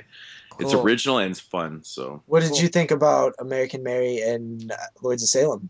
You think good choices? definitely, those are good Yeah, choices. I think Jeremy, that was my second one. Like that Yeah. was so that's good. These choice. categories are so hard hit and miss because there's so many films that could fit You know, in that actually, category. I'm Yeah. not gonna lie, man. American Mary actually crossed my mind for this one Yeah. too. I was like, you know what, about Skinless Pete, Yeah. totally. So, All right. So my pick of best, most original, of course, Lord Salem. JP picks American Mary, and Moodz picks The Ballad of Skinless Pete. All right, next category, best sequel. You could probably guess what I'm going to say on this one. My favorite sequel goes to Curse of Chucky, of course. You skipped one, dude. No, I didn't. Best No, shot. No, that's two more down. wait My a list is different. Okay. Okay, Curse of Chucky. That's your best sequel. Yes. Um, my best sequel is also Curse of Chucky. Nice, of course. Hatchet 3 was a close second. VHS 2 was a close third. But mine is Curse of Chucky. As a sequel, I think as a sequel, Hatchet 3 might be better as a sequel. But as a film that's a sequel, Curse of Chucky's better. Okay, guys, my best sequel of the year, hands down, VHS 2. All No right. surprises there. I figured Loved that it. was coming up. Loved it. All Yeah. right. So, my best sequel goes to Curse of Chucky, same with JP, and Moodz picks VHS 2. So now we're going to get into the best remake. We already know what JP and Moodz is. Of course, it's going to be Maniac. Maniac. My favorite remake of the year is also Maniac. So we agree on Finally that showed one. Maniac some love. Yes, we all agree on that one. After the Okay. bashing of Evil Dead, I could not pick that one. I had to pick Maniac. What's the next one on your list? All right, best shot. This is a very easy one for me. I have to give it to The Conjuring all the way on that one for sure. It was just shot so good. James Wan did such an awesome job on this one using the simple setting he has of just this house, the way he's able to make us feel like we're there, and this is an awesome film. I really enjoyed it. It was shot beautifully, so that's what I go with. The Conjuring. It's the best shot. Okay, for me, it was either Maniac, which I didn't pick, and it's simply because I could not, even though this film, I wasn't really considering it for a lot of these categories. I can't deny how well this film is shot, and it's Stoker. Okay. Nothing It's wrong such with well. that. I can't wait till one of you guys see it so you can talk about it. Yeah. All right, so my best, shot film of the year is going to Maniac because, well, Yeah, It's I mean, Maniac. I had a toss up. I'm not gonna lie, Jeremy. I actually had The Conjuring / Maniac in this category now, and I went with Maniac because I just think it works. I don't know. It works so much better for me. Cool. I was awesome. All right, so I pick Conjuring. JP picks Stoker, right, JP? And Yeah. Moodz picked, of course, Maniac. So the next category we have here is franchise starter. Okay, little thing that I thought about this. It's not necessarily the one that you think will create a franchise, but the one you think should create a franchise. Yep. And of course, I once again pick All Hallows Eve because the character of the clown, I think, could just make his own franchise itself because he's a fucking badass. So Segueing off of Jeremy's clown, I pick another film with a clown. I pick Stitches. This should Yeah. definitely be a franchise. There Yeah, should be multiple I- Stitches. I on agree this with that. Stitch. I agree with that too, all the way.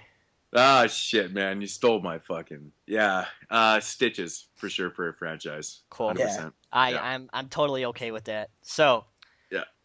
I picked All Hallows Eve, and JP and Moodz picked Stitches. So now we're gonna get to the most overhyped film of 2013, and I of course pick The Evil Dead. Of course, most overhyped film. Everyone was talking about it in its production when it got I don't released. think it was overhyped. I think it was I- hyped just enough, right? Uh, No, it was a little. Oh my overhyped. god, JP, seriously. It was a little. Don't kid overhyped. yourself. Don't kid yourself. I mean, dude, it wasn't like way overhyped. Dude, I thought The Purge was over. That's mine. The Purge. The Purge was way overhyped. That movie was not. See, in order for something to be overhyped to the extent of being the most overhyped, it also has to be a bad film, I think, or at least a mediocre film. yeah. No, The Evil Dead was you could have your overhyped. favorite- I mean, the Maniac could have been the most overhyped film of the year, but just Yeah, because but you that's what liked I'm it or saying. disliked it doesn't I matter. think the fact that The Evil Dead is also a good film takes the sting away from the overhypeness. No, but As The overhyped Purge- just means in general. Like, it's just totally, like, overhyped. Like, I don't Yeah, know. but in order for overhyped to mean overhyped, then it has to be hyped more than what the film actually is, right? So Well, you have to take into account. This comes down to personal opinion, and my most overhyped film of the year is The Evil Dead because it Ah. didn't work out for what I thought it was gonna. work out to be. So that's personal opinions, right? Yep. Okay. All right. So me and Mood's overhyped film of 2013 goes to Evil Dead, and JP picks I'm so looking forward to this The next Purge. category. The next category, the biggest piece of shit made in the year 2013, goes I to struggled with this one. Bloody Homecoming, put out by Image. This film sucked major dick. I fucking hated this film I've been so wanting bad. to see this all year, and I have. Oh man, I should just do a review of this on my channel just by itself. I hate Bloody Homecoming. The characters are fucking obnoxious as all hell. They couldn't act worth two shits. Now I guess I It's suppose crazy that this is like the worst film of the year for you because I've actually, I've heard things at least. yeah, this people, I've seen when this. they I've seen this movie on people's top 10 lists this year That's crazy. for when best films people of the when year. when people talk about this film, they connect it to an old slasher film, and the characters are supposed to be old. I mean, annoying and obnoxious, but I just couldn't handle. They were trying to play fucking high school kids, and they obviously weren't fucking high school kids. They looked like they were, me and JP's age, which bothered me the most because one, they couldn't fucking act worth Do a you like shit. Scream? It's all right, yeah. Well, I think it's I a little love bit. Scream. I think it's a little bit overrated, but um, the character couldn't act worth a shit. There was one kill that made me go, "Oh, that's interesting." All the rest of the kills in the film were just stupid and obnoxious. Stuff that I've seen, in a million other generic slasher films that have come out over the years. But yeah, not a good film. That I hated it. I thought the characters were annoying. The acting was horrendous. No good gore, CGI gore, and no interesting kills. Bloody Homecoming. Definitely the Was turd a bloody sandwich. mess. Definitely was the turd sandwich of A 2013. bloody turd sandwich. It would not be a giant douche against a turd sandwich. It would be a giant douche against Bloody Homecoming. So that is my opinion. There you go. Bloody There you go.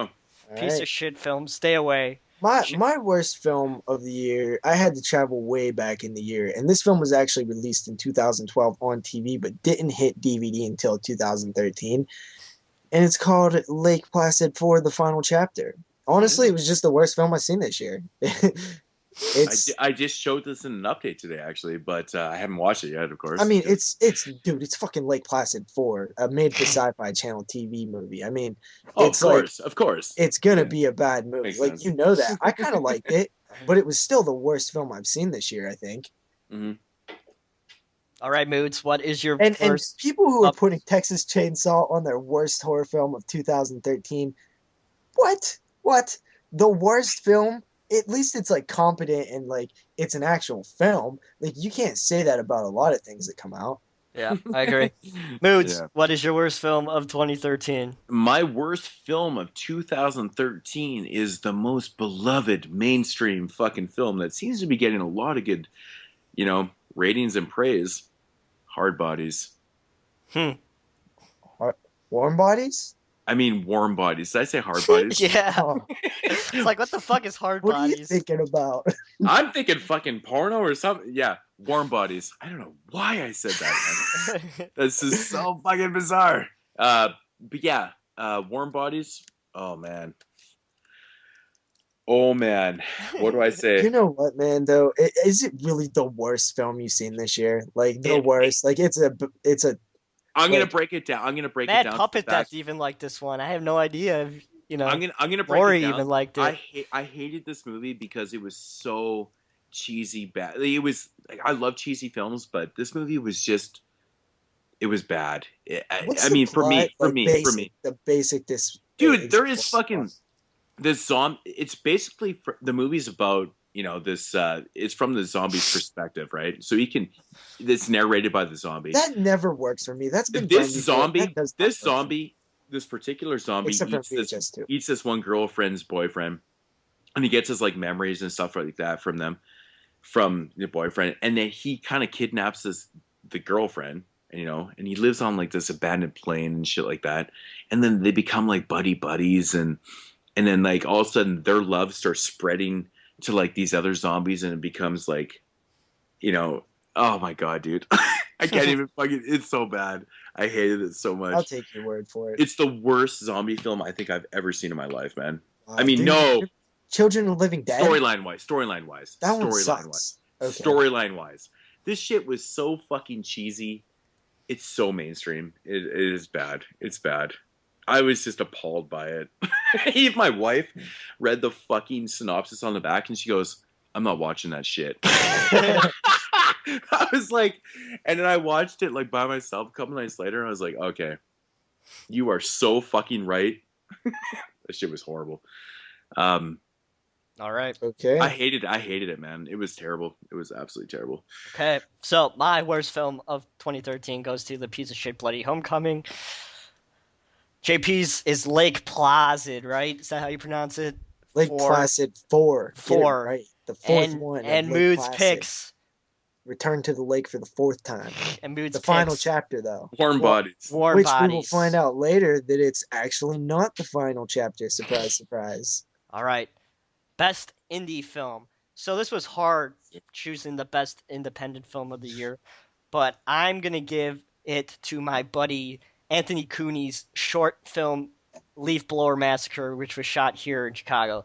It's a very short film. It's about 10 minutes long, but it's just your typical reimagining of a slash film, but it's done really, really well. It has practical effects, all that stuff.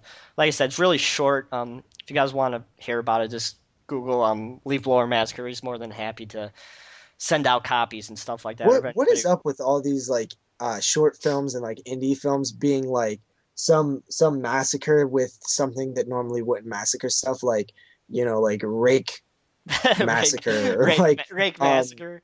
I don't know, but it must done good. Like Blender Massacre. So like he's making a sequel and it got a pretty okay budget, so it must did okay in the indie circuits, but I really enjoyed it.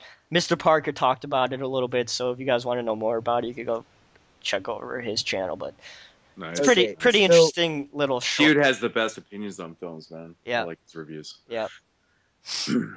I guess it's my turn. Yep. Dude, me and Moodz had like a 2-day conversation about what actually makes a film qualify to being considered a indie film, and I think the lines are completely blurred, and I don't think there's a true definition and it's properly defined at all. So I just went with Lords of Salem. Okay. Moodz, your most independent film of 2013. Not most independent. Your best. My favorite. Sorry, we've been talking for 3.5 hours, JP. My brain is a little fried. My favorite independent film of the year is Dustin Mills' Bella of Skinless Pete, man. Yeah, I fucking love this movie. I knew he was gonna pick that one. Yeah, I guess this is the one I'm gonna see. Yeah, I loved it. So my best independent film goes to Leaf Blower Massacre, which is a really interesting short. JP picks Lords of Salem, and Moodz picks The Ballad of Skinless Pete. All right. I feel mine isn't indie enough. Last two categories. Best Director. This one was very easy for me. I picked James Wan for Best Director of 2013 for The Conjuring. That's a great choice, and that's pretty much my choice. Because, dude, you can't make two big horror films in 1 year that are both top 15, top 20 worthy, and not at least be considered for Best Director. Yeah. So yeah, I picked James Wan also, but a very close runner-up would be Park Chan-wook. Nailed it. That guy who directed Stoker. All right. Who also did Thirst, and what else did he do? He do Old Boy too? Yeah. Yeah. Okay, Moodz, your pick of Best Director 2013. Man, this one was fucking me up, man.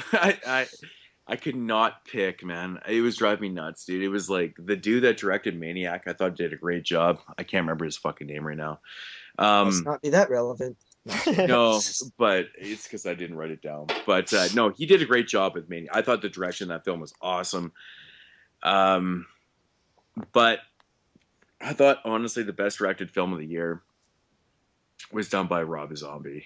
Yeah, Lord of Salem. Yeah, Lord of Salem. I have a feeling I personally Stoker, I loved this film. So if you've seen Stoker, what about Antiviral? Yeah, that was another one. I mean, but it crossed my mind. But at the same time, I was like, no, because the movie's a lot simpler. I think the direction that Rob Zombie took in Lords of Salem was just a lot more. I don't know, just Yeah, I yeah. feel you. I feel you. Yep, for sure. So, best director. Me and JP agree on James Wan for The Conjuring, and Moodz picks Rob Zombie from Lords of Salem. So, And Insidious too. and Insidious too. So, the last category of this short awards segment is the Did we best. even name this category? Nope. Best old school film. So this is a film that we Yeah, watched in 2013 that was not released in 2013, but it's the first time we watched it in the year 2013. yeah. Basically, just a classic film that you've been meaning to get to, never did, and it just stood out among all the other ones that you finally seen this year. And this one was very easy for me. I picked Crawl Space, which just got put out by Scream Factory. This movie is batshit We should be fucking getting paid for crazy. saying Scream Factory. So we say it so much. This film is batshit fucking crazy. It's really good. Fucking Klaus Kinski just does a fucking nut job as this tenant of this apartment. If you guys want to hear about it, listen to Mood's review that he did last week on the podcast. So yeah, I picked Crawl Space as my best old film that I've seen in 2013. My classic of the year is a film that I've seen for the first time, and it's actually, I guess it's considered a classic too. It's Rosemary's Baby. First time I ever seen it, blew me away. It was super awesome. It was it was one of the highlights of my October month, and it was, for surely one of the highlights of the year. That movie is just brilliant. Yeah, Yep, Rosemary's Baby. Moods, your pick.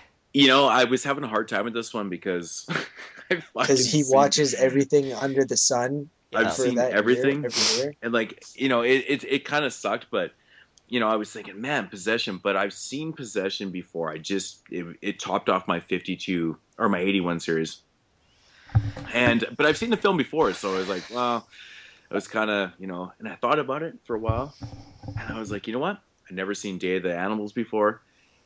Saw it this year. That movie fucking blew me away. Love that fucking movie. Really, that's pretty awesome because that makes me even want to see it more. And I've been picking up a lot of killer animals or killer something Rottweiler. bugs and shit. So Yeah, that's Day of pretty the awesome. Animals was so good, dude. Like, honestly, it's so much fucking fun. Cool. I can't recommend it enough. All right. So I picked Wraps up our awards. Crawl Space From 1977.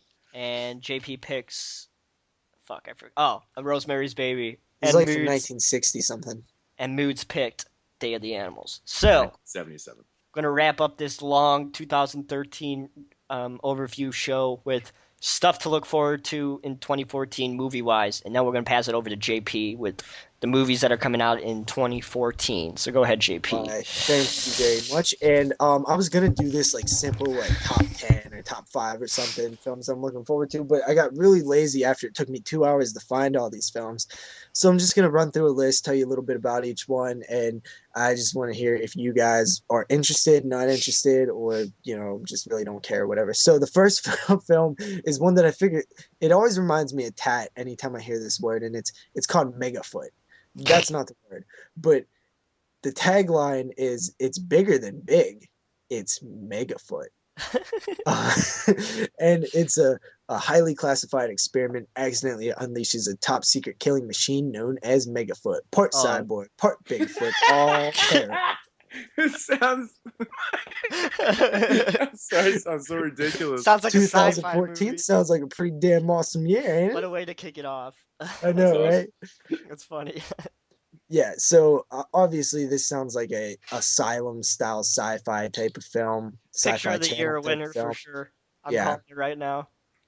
So yeah, Megafoot. It's definitely interesting because goddamn, it's a cyborg, as Tat would say.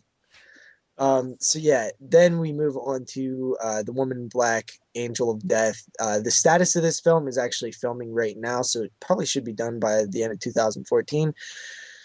40 years after the first film, it's set about, children evacuated from World War II, and that's pretty much all I'll give you for the plot. You guys seen the first Woman in Black? I have The not. remake, rather? I actually have never seen that movie. That's one I Yeah, need me to see. neither. So I guess we don't have to spend too much time on it.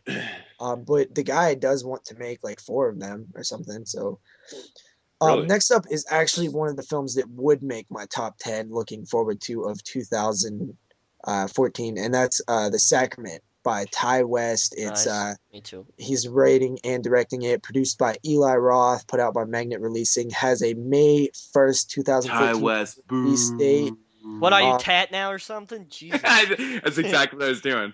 Uh, so it's about these two reporters who are for Vice Media who journey to a remote Central American compound along with a photographer, hoping to reunite with his sister who has dropped off the map after struggling with drug addiction. Jeremy probably doesn't like it now since there's drug addiction in it, but See no, I'm what I kidding. mean? Drug addiction Um, oversaturated in today's society. Not yeah, saying But it's it's not a very problem though. prevalent, though. But it's very prevalent and honest, though. I yeah, it suppose. is because It's niche. I can walk down the street right now and at least find like a couple drug addicts. Probably. Me too, So probably. yeah, and they go to this isolated community where true believers of the shadowy but charismatic father figure or figure called Father. This sounds like a cult film. I love cult films, like crazy religious people always creep me out. Overly religious people are so creepy to me. Extremists. Yeah. Extremists suck. Well, they don't Yeah. suck, but they're interesting. Frequently, Yeah, so The they Sacrament, fucking that's freak me out. definitely been getting some good talk, and I'm looking forward to that. Next up is Kevin Smith's written and directed film called Tusk. It's currently in post production. The idea of the movie came during a recording of Smodcast number 259, The Walrus and the Carpenter. In this episode, Smith, with his longtime friend and producer Scott Mosier, discussed an article featuring something, and a homeowner was offering free living of living a living situation free of charge if the lodger agrees to dress as a walrus, and went on and more on about how this guy just wanted the person to only be a walrus, like, but they could live there for free. So that's where the idea from Tusk came from. It shows, and the reason I really thought this one was cool is Smith then told his Twitter followers to tweet us Walrus yes if they wanted to see this hypothetical conversation turned into a film, or Walrus no if they didn't.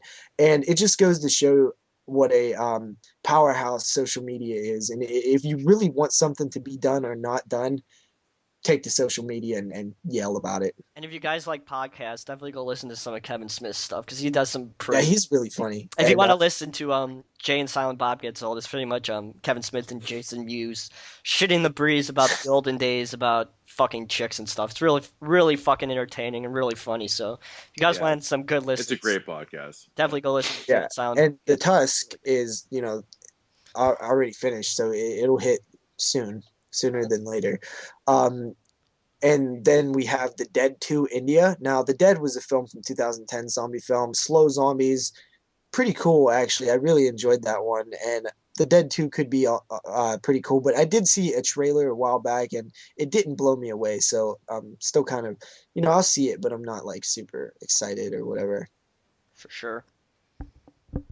I guess moving on. Next up, we have a film. This one, I don't even know why I put this one on here. Really, besides at first glance, it looks interesting. It's called 7500. It's already completed, waiting release. I think it's PG-13. I didn't notice first. Pure Yeah, that's garbage an for kids instant. under 13. Yeah. 13, Uh, 13. Director is Takashi Shimizu. Nailed it.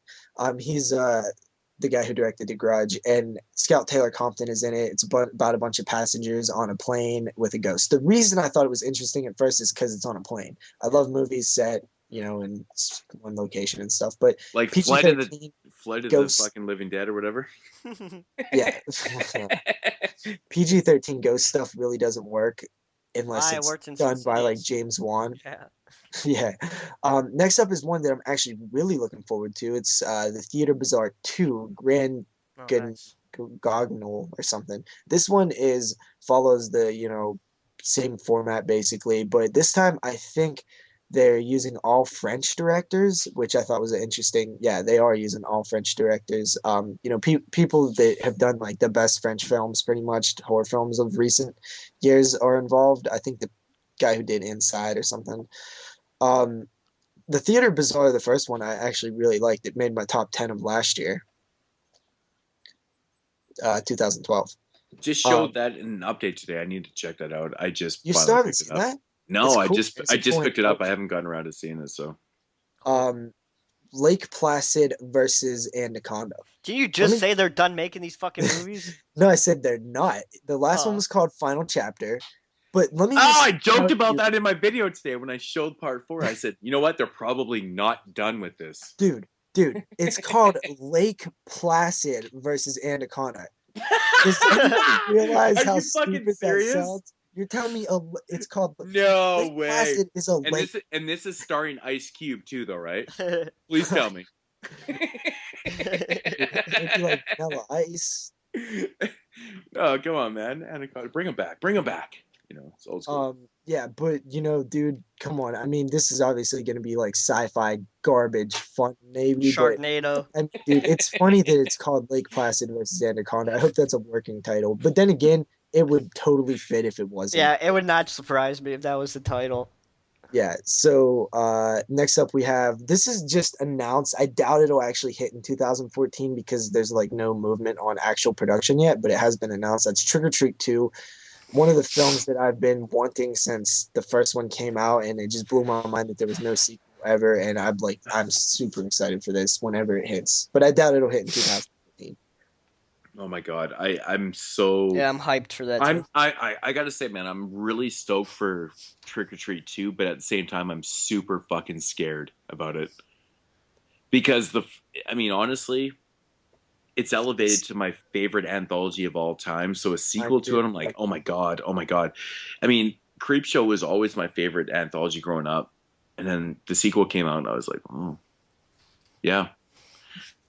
That's okay. I'm in the same boat right now, man, because Trick or Treat took over my favorite one, a while back, and a sequel scares me, dude. How about you guys? Does it not scare you?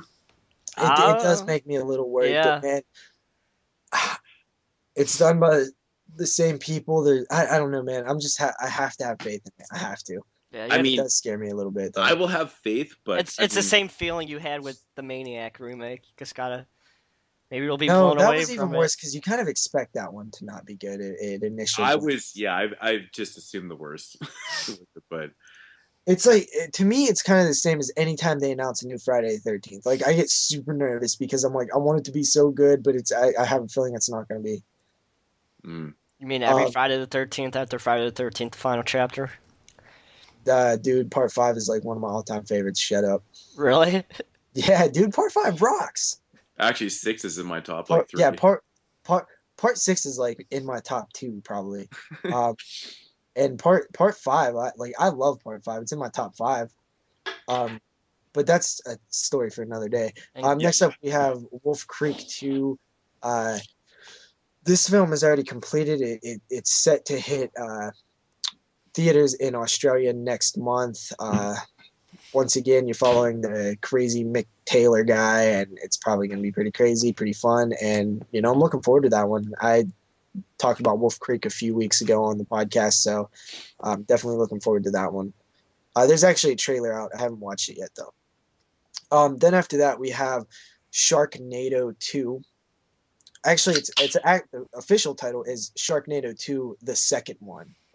Um, so yeah, it's announced. It is not filming or anything yet, but dude, Sharknado was so fucking a funny. The ending was sequel so to the funny. hit Sharknado, which finds a tornado full of sharks descending upon oh a my god, can we coastal stop town. talking about that? Thanks. I've never actually seen it, but I I love the love idea. Sharknado. It was so fun.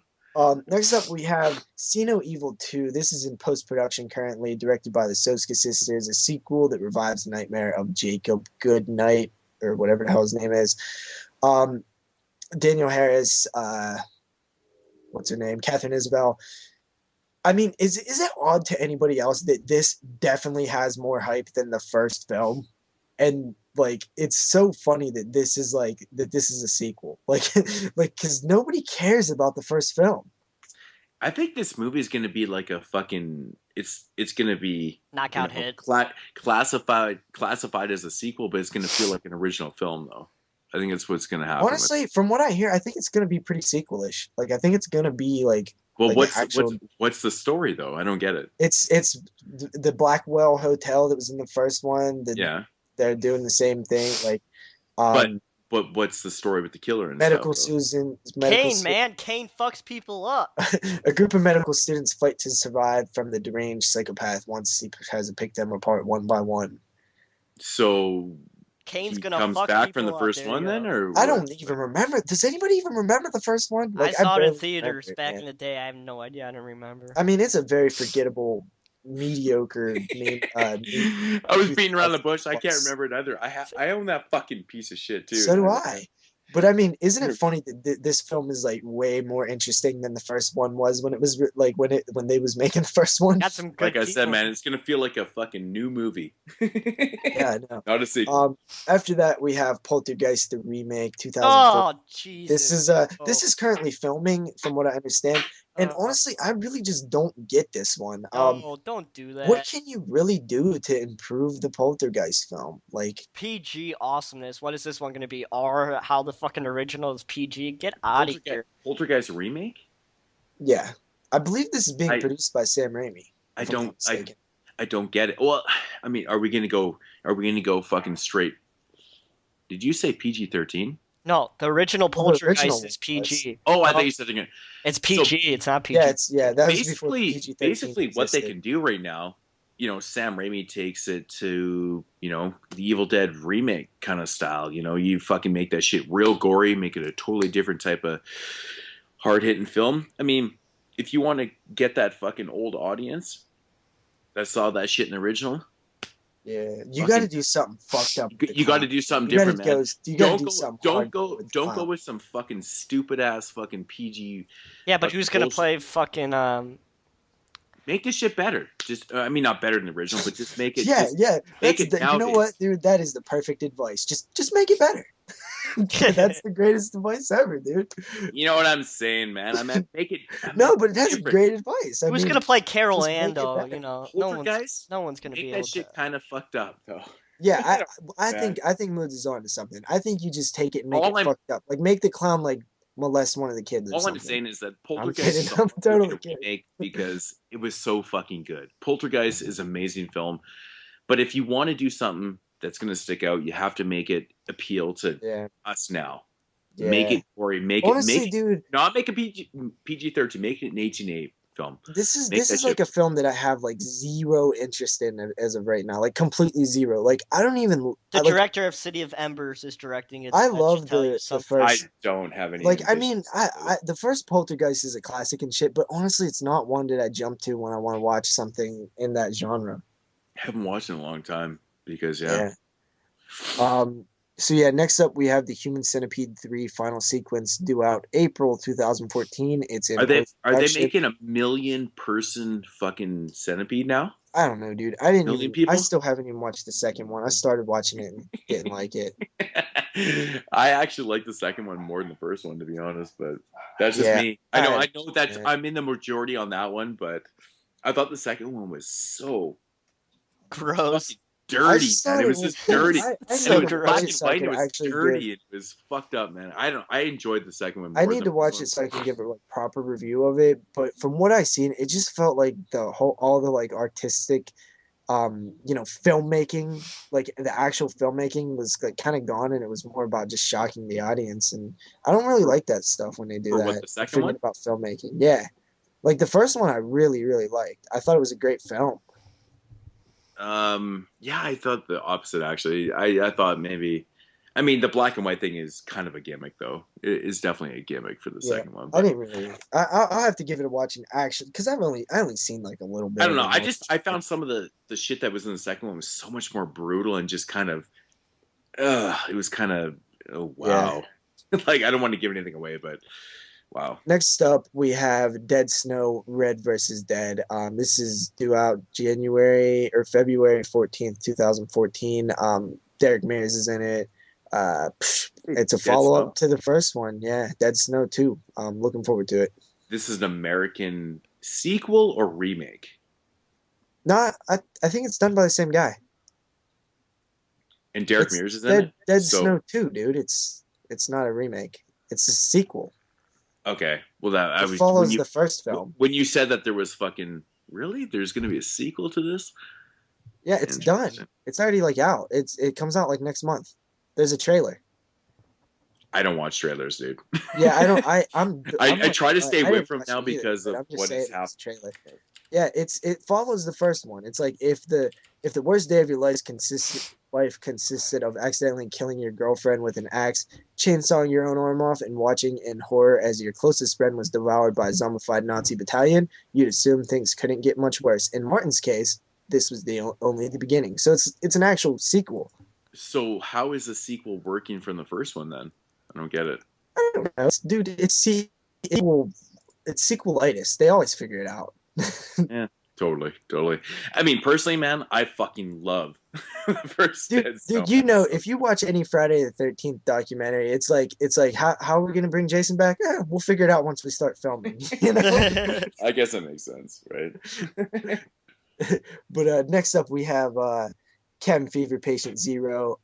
This is one of two Cabin Fever films supposed to hit in 2014. Why, I don't know, but this is like a prequel. Patient Zero, obviously meaning the first infected. It's in post production now. Flesh-eating virus spreads throughout a cruise ship in the Caribbean after it crashes into an abandoned scientific research boat. Probably going to be some crappy stuff here, but with these crappy like sequels like this, every once in a while you'll get one that's all right, like Wrong Turn 4 or something. You know what I mean? All right. Yep. Next up, the Toxic Avenger remake. Now I think this is in Ah, production right now. Is it trauma related? I don't think so. I think no, Troma it's actually not. sold the Lloyd Kaufman sold the rights to the remake. Fuck you, Lloyd Kaufman. Well, everybody knows deep down inside Lloyd Kaufman is a businessman. I I don't agree. like that's firstly what he is. Of course. Isn't that Just what like It's anyone Charles his Dance. is? goddamn franchise. I can't believe he'd sell the fucking rights to that shit, man. It's bullshit. He must And have then sold it for millions. next up is Return to Nukem High Volume 1. I I've guess this seen is it. done already. All right, so I Already guess it seen is it. done then. Um, all right. Next up is The Purge 2, June 20th, 2014 is the release date. Pre-production status is that's what it is. My God. Honestly, I'm Better be still outside. interested in the concept. Not expecting much after coming off the first film, but I mean, it's still an interesting concept that can work if they take it in a little bit of a different direction. It's possible. I mean, we've seen sequels that outshine the original. We Uh, have. I've Hellraiser. Yeah, I totally agree. I Um, prefer Hellraiser 2 over 1 too. Yeah. yeah, Resident Evil 6. I think it's funny that the Resident Evil films have actually caught up with the Are games. they still going on? I've watched all those fucking movies. Yeah, dude, It's get worse as I've it goes watched the on. like first I three, saw the so first one and I said, "Fuck my life! I will not watch a come on, sequel." dude, yeah, it's not like that bad, It's man. not I mean, that it's bad. alright. It's alright. They're like guilty pleasure type films.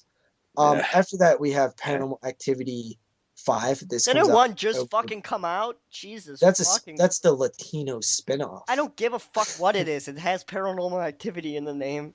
Yeah, I just saw Once reviews again, for this dude. new one. I thought that was a new one. Oh my God, so Yeah, this one stupid. comes out on October 25th, 2014. Dude, Paranormal Activity is not the worst films ever made, guys. Calm down.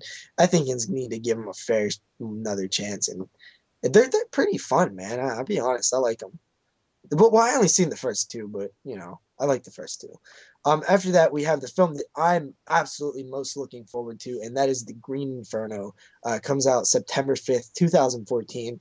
A group of student activists travel from New York City to the Amazon to try to save a dying tribe, but crash into a jungle and are taken hostage by the very natives that they wanted to protect. So it's a cannibal film done by Eli Roth. I mean, come on, that sounds great, right? You would think so. I hope so.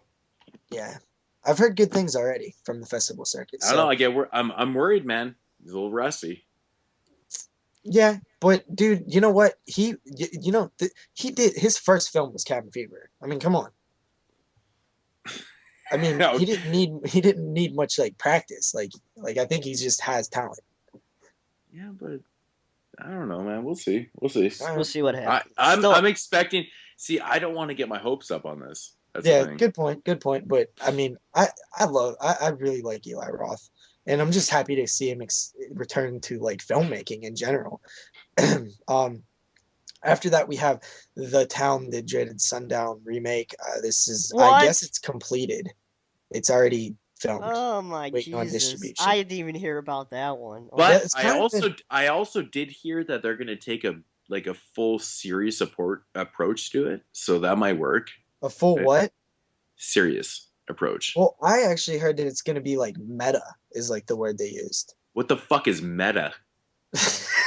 I know what metagaming is. I don't know what meta is. Like Scream, like that's the film you hear where everybody says it's like meta, Oh, for fuck's sakes! Are you and serious? like The sun, Behind the the Mask, The countless Rise of thread of Leslie sundown Larkin. should be fucking. It should be a serious film. That was the biggest problem with the original film is that it had these comical, kind of fucking Dukes of Hazard fucking elements happening in the I film and didn't even shit. It was see the like, original yet. I gotta but grab the Scream Factory. if you remake that film, make it fucking 100% serious. I mean, the original film was good. It just has some comical, weird elements in the film that kind of take you out of it a little too much. I think that's the So issue with it. But this one should be a serious film. I mean, considering it's based on real events, real events or whatever. Fuck. But I agree that I mean I would think that it would probably have to be a serious film for me to be like really interested. But I mean I've never seen the original yet, so I can't really comment on it. But yeah, I guess it's done already. I guess it already filmed. But the final film on the list is actually one that I'm most looking forward to for all the wrong reasons. I'm just really curious about this one, and it is Leprechaun Origins. It's already completed. It's slated. It was the two-picture deal with Lionsgate and WWE Studios. The second film was See No Evil 2, which oddly has like pictures and like all kind of like behind the scenes stuff already, while Leprechaun Origins like has nothing and it's supposed to be out in February. February 28th, this film's supposed to be released, I guess. And In theaters, a wide no, release. no, I think Oh, it's gonna do DVD. But the oh thing my is, god, it's like there's still not a trailer. Like, what are they hiding? Like, it has to be so bad, right? Like, that's the who only wants to thing see they come up with. Hornswoggle as the fucking leprechaun? Jesus. But I seen it. I had to actually go to I YouTube to actually find the watched. I information I'm actually about that. watched. pissed, man. I actually No watched Warwick that. Davis, I no actually watched. Leprechaun watch for me. I actually watched the WWE and fucking Hornswoggle so fucking annoying. I just want to shoot myself Yeah, now. but all right, honestly, dude. So, um, this film has like no trailer, no images, barely a plot. The plot is like razor thin. They really didn't say anything, and it's done already, and it's supposed to come out like in the Are next we couple sure months. this movie's even fucking done, or what's going Yeah, on Yes. listen, here? dude, listen. So I It had to makes no do. sense. How's there no trailer though? That makes no sense. Well, there probably is a trailer. It's just not released. There's some reason that these people are hiding it, but um, Because it The sucks so asshole. bad. They're like, Yeah. we're just gonna release it. Fuck a trailer. no, but the funny thing is, dude, is I actually looked up, like, I had to do some investigating because I'm like, what the hell is going on with this thing? I'm so curious. And I found videos of Hornswoggle at like some Comic Con or something talking about it. And he says that like him and the director are standing there like talking about it, but they don't say much, but they're saying it's like it's very dark. They kept saying that word, like it's dark. We're going hard R here. It's gonna be a horror film, lots of kills and like hardcore kills. Like we're not going funny. And it kind of interests me, but is it just like mumbo jumbo selling a film? I don't know. I guess we'll have to wait and see what But That's happens. the thing. I yeah, just don't know what to think about this. I have no idea. Leprechaun. Well, I already know what to think about it. You're supposed to think it's bad because Come on, dude. Like, what is pointing to good? Nothing Dude, like here I is. said, no Warwick Davis, no motherfucking watch. Leprechaun is one of my all-time favorite franchises. Okay, let me just repeat that. Leprechaun is one of my all-time favorite franchises. I know it's crazy, but it is, and I think we have to cover this. I think when it comes out, we all have to buy it and do a Leprechaun franchise show because it's just gonna be like either terribly bad. Well, it's good. Probably like it's almost guaranteed it's gonna be terribly bad. But we get an Mm. excuse to watch the other Leprechaun films, and it's probably gonna be so bad that we can like tear it apart, and it'll probably be fun. Okay. It might be. Who knows? Well, that was one hell of a show. That's it? You're not even gonna let me finish with my ending? You're just gonna say that's Well, one hell of that a show. yeah, You go- done? yeah, I'm done. All right. So, after a long 4-hour show, we are finished with our 2013 year in review show. I hope you guys all enjoyed this extended show. Hope you guys liked our segments and all that stuff. But yeah.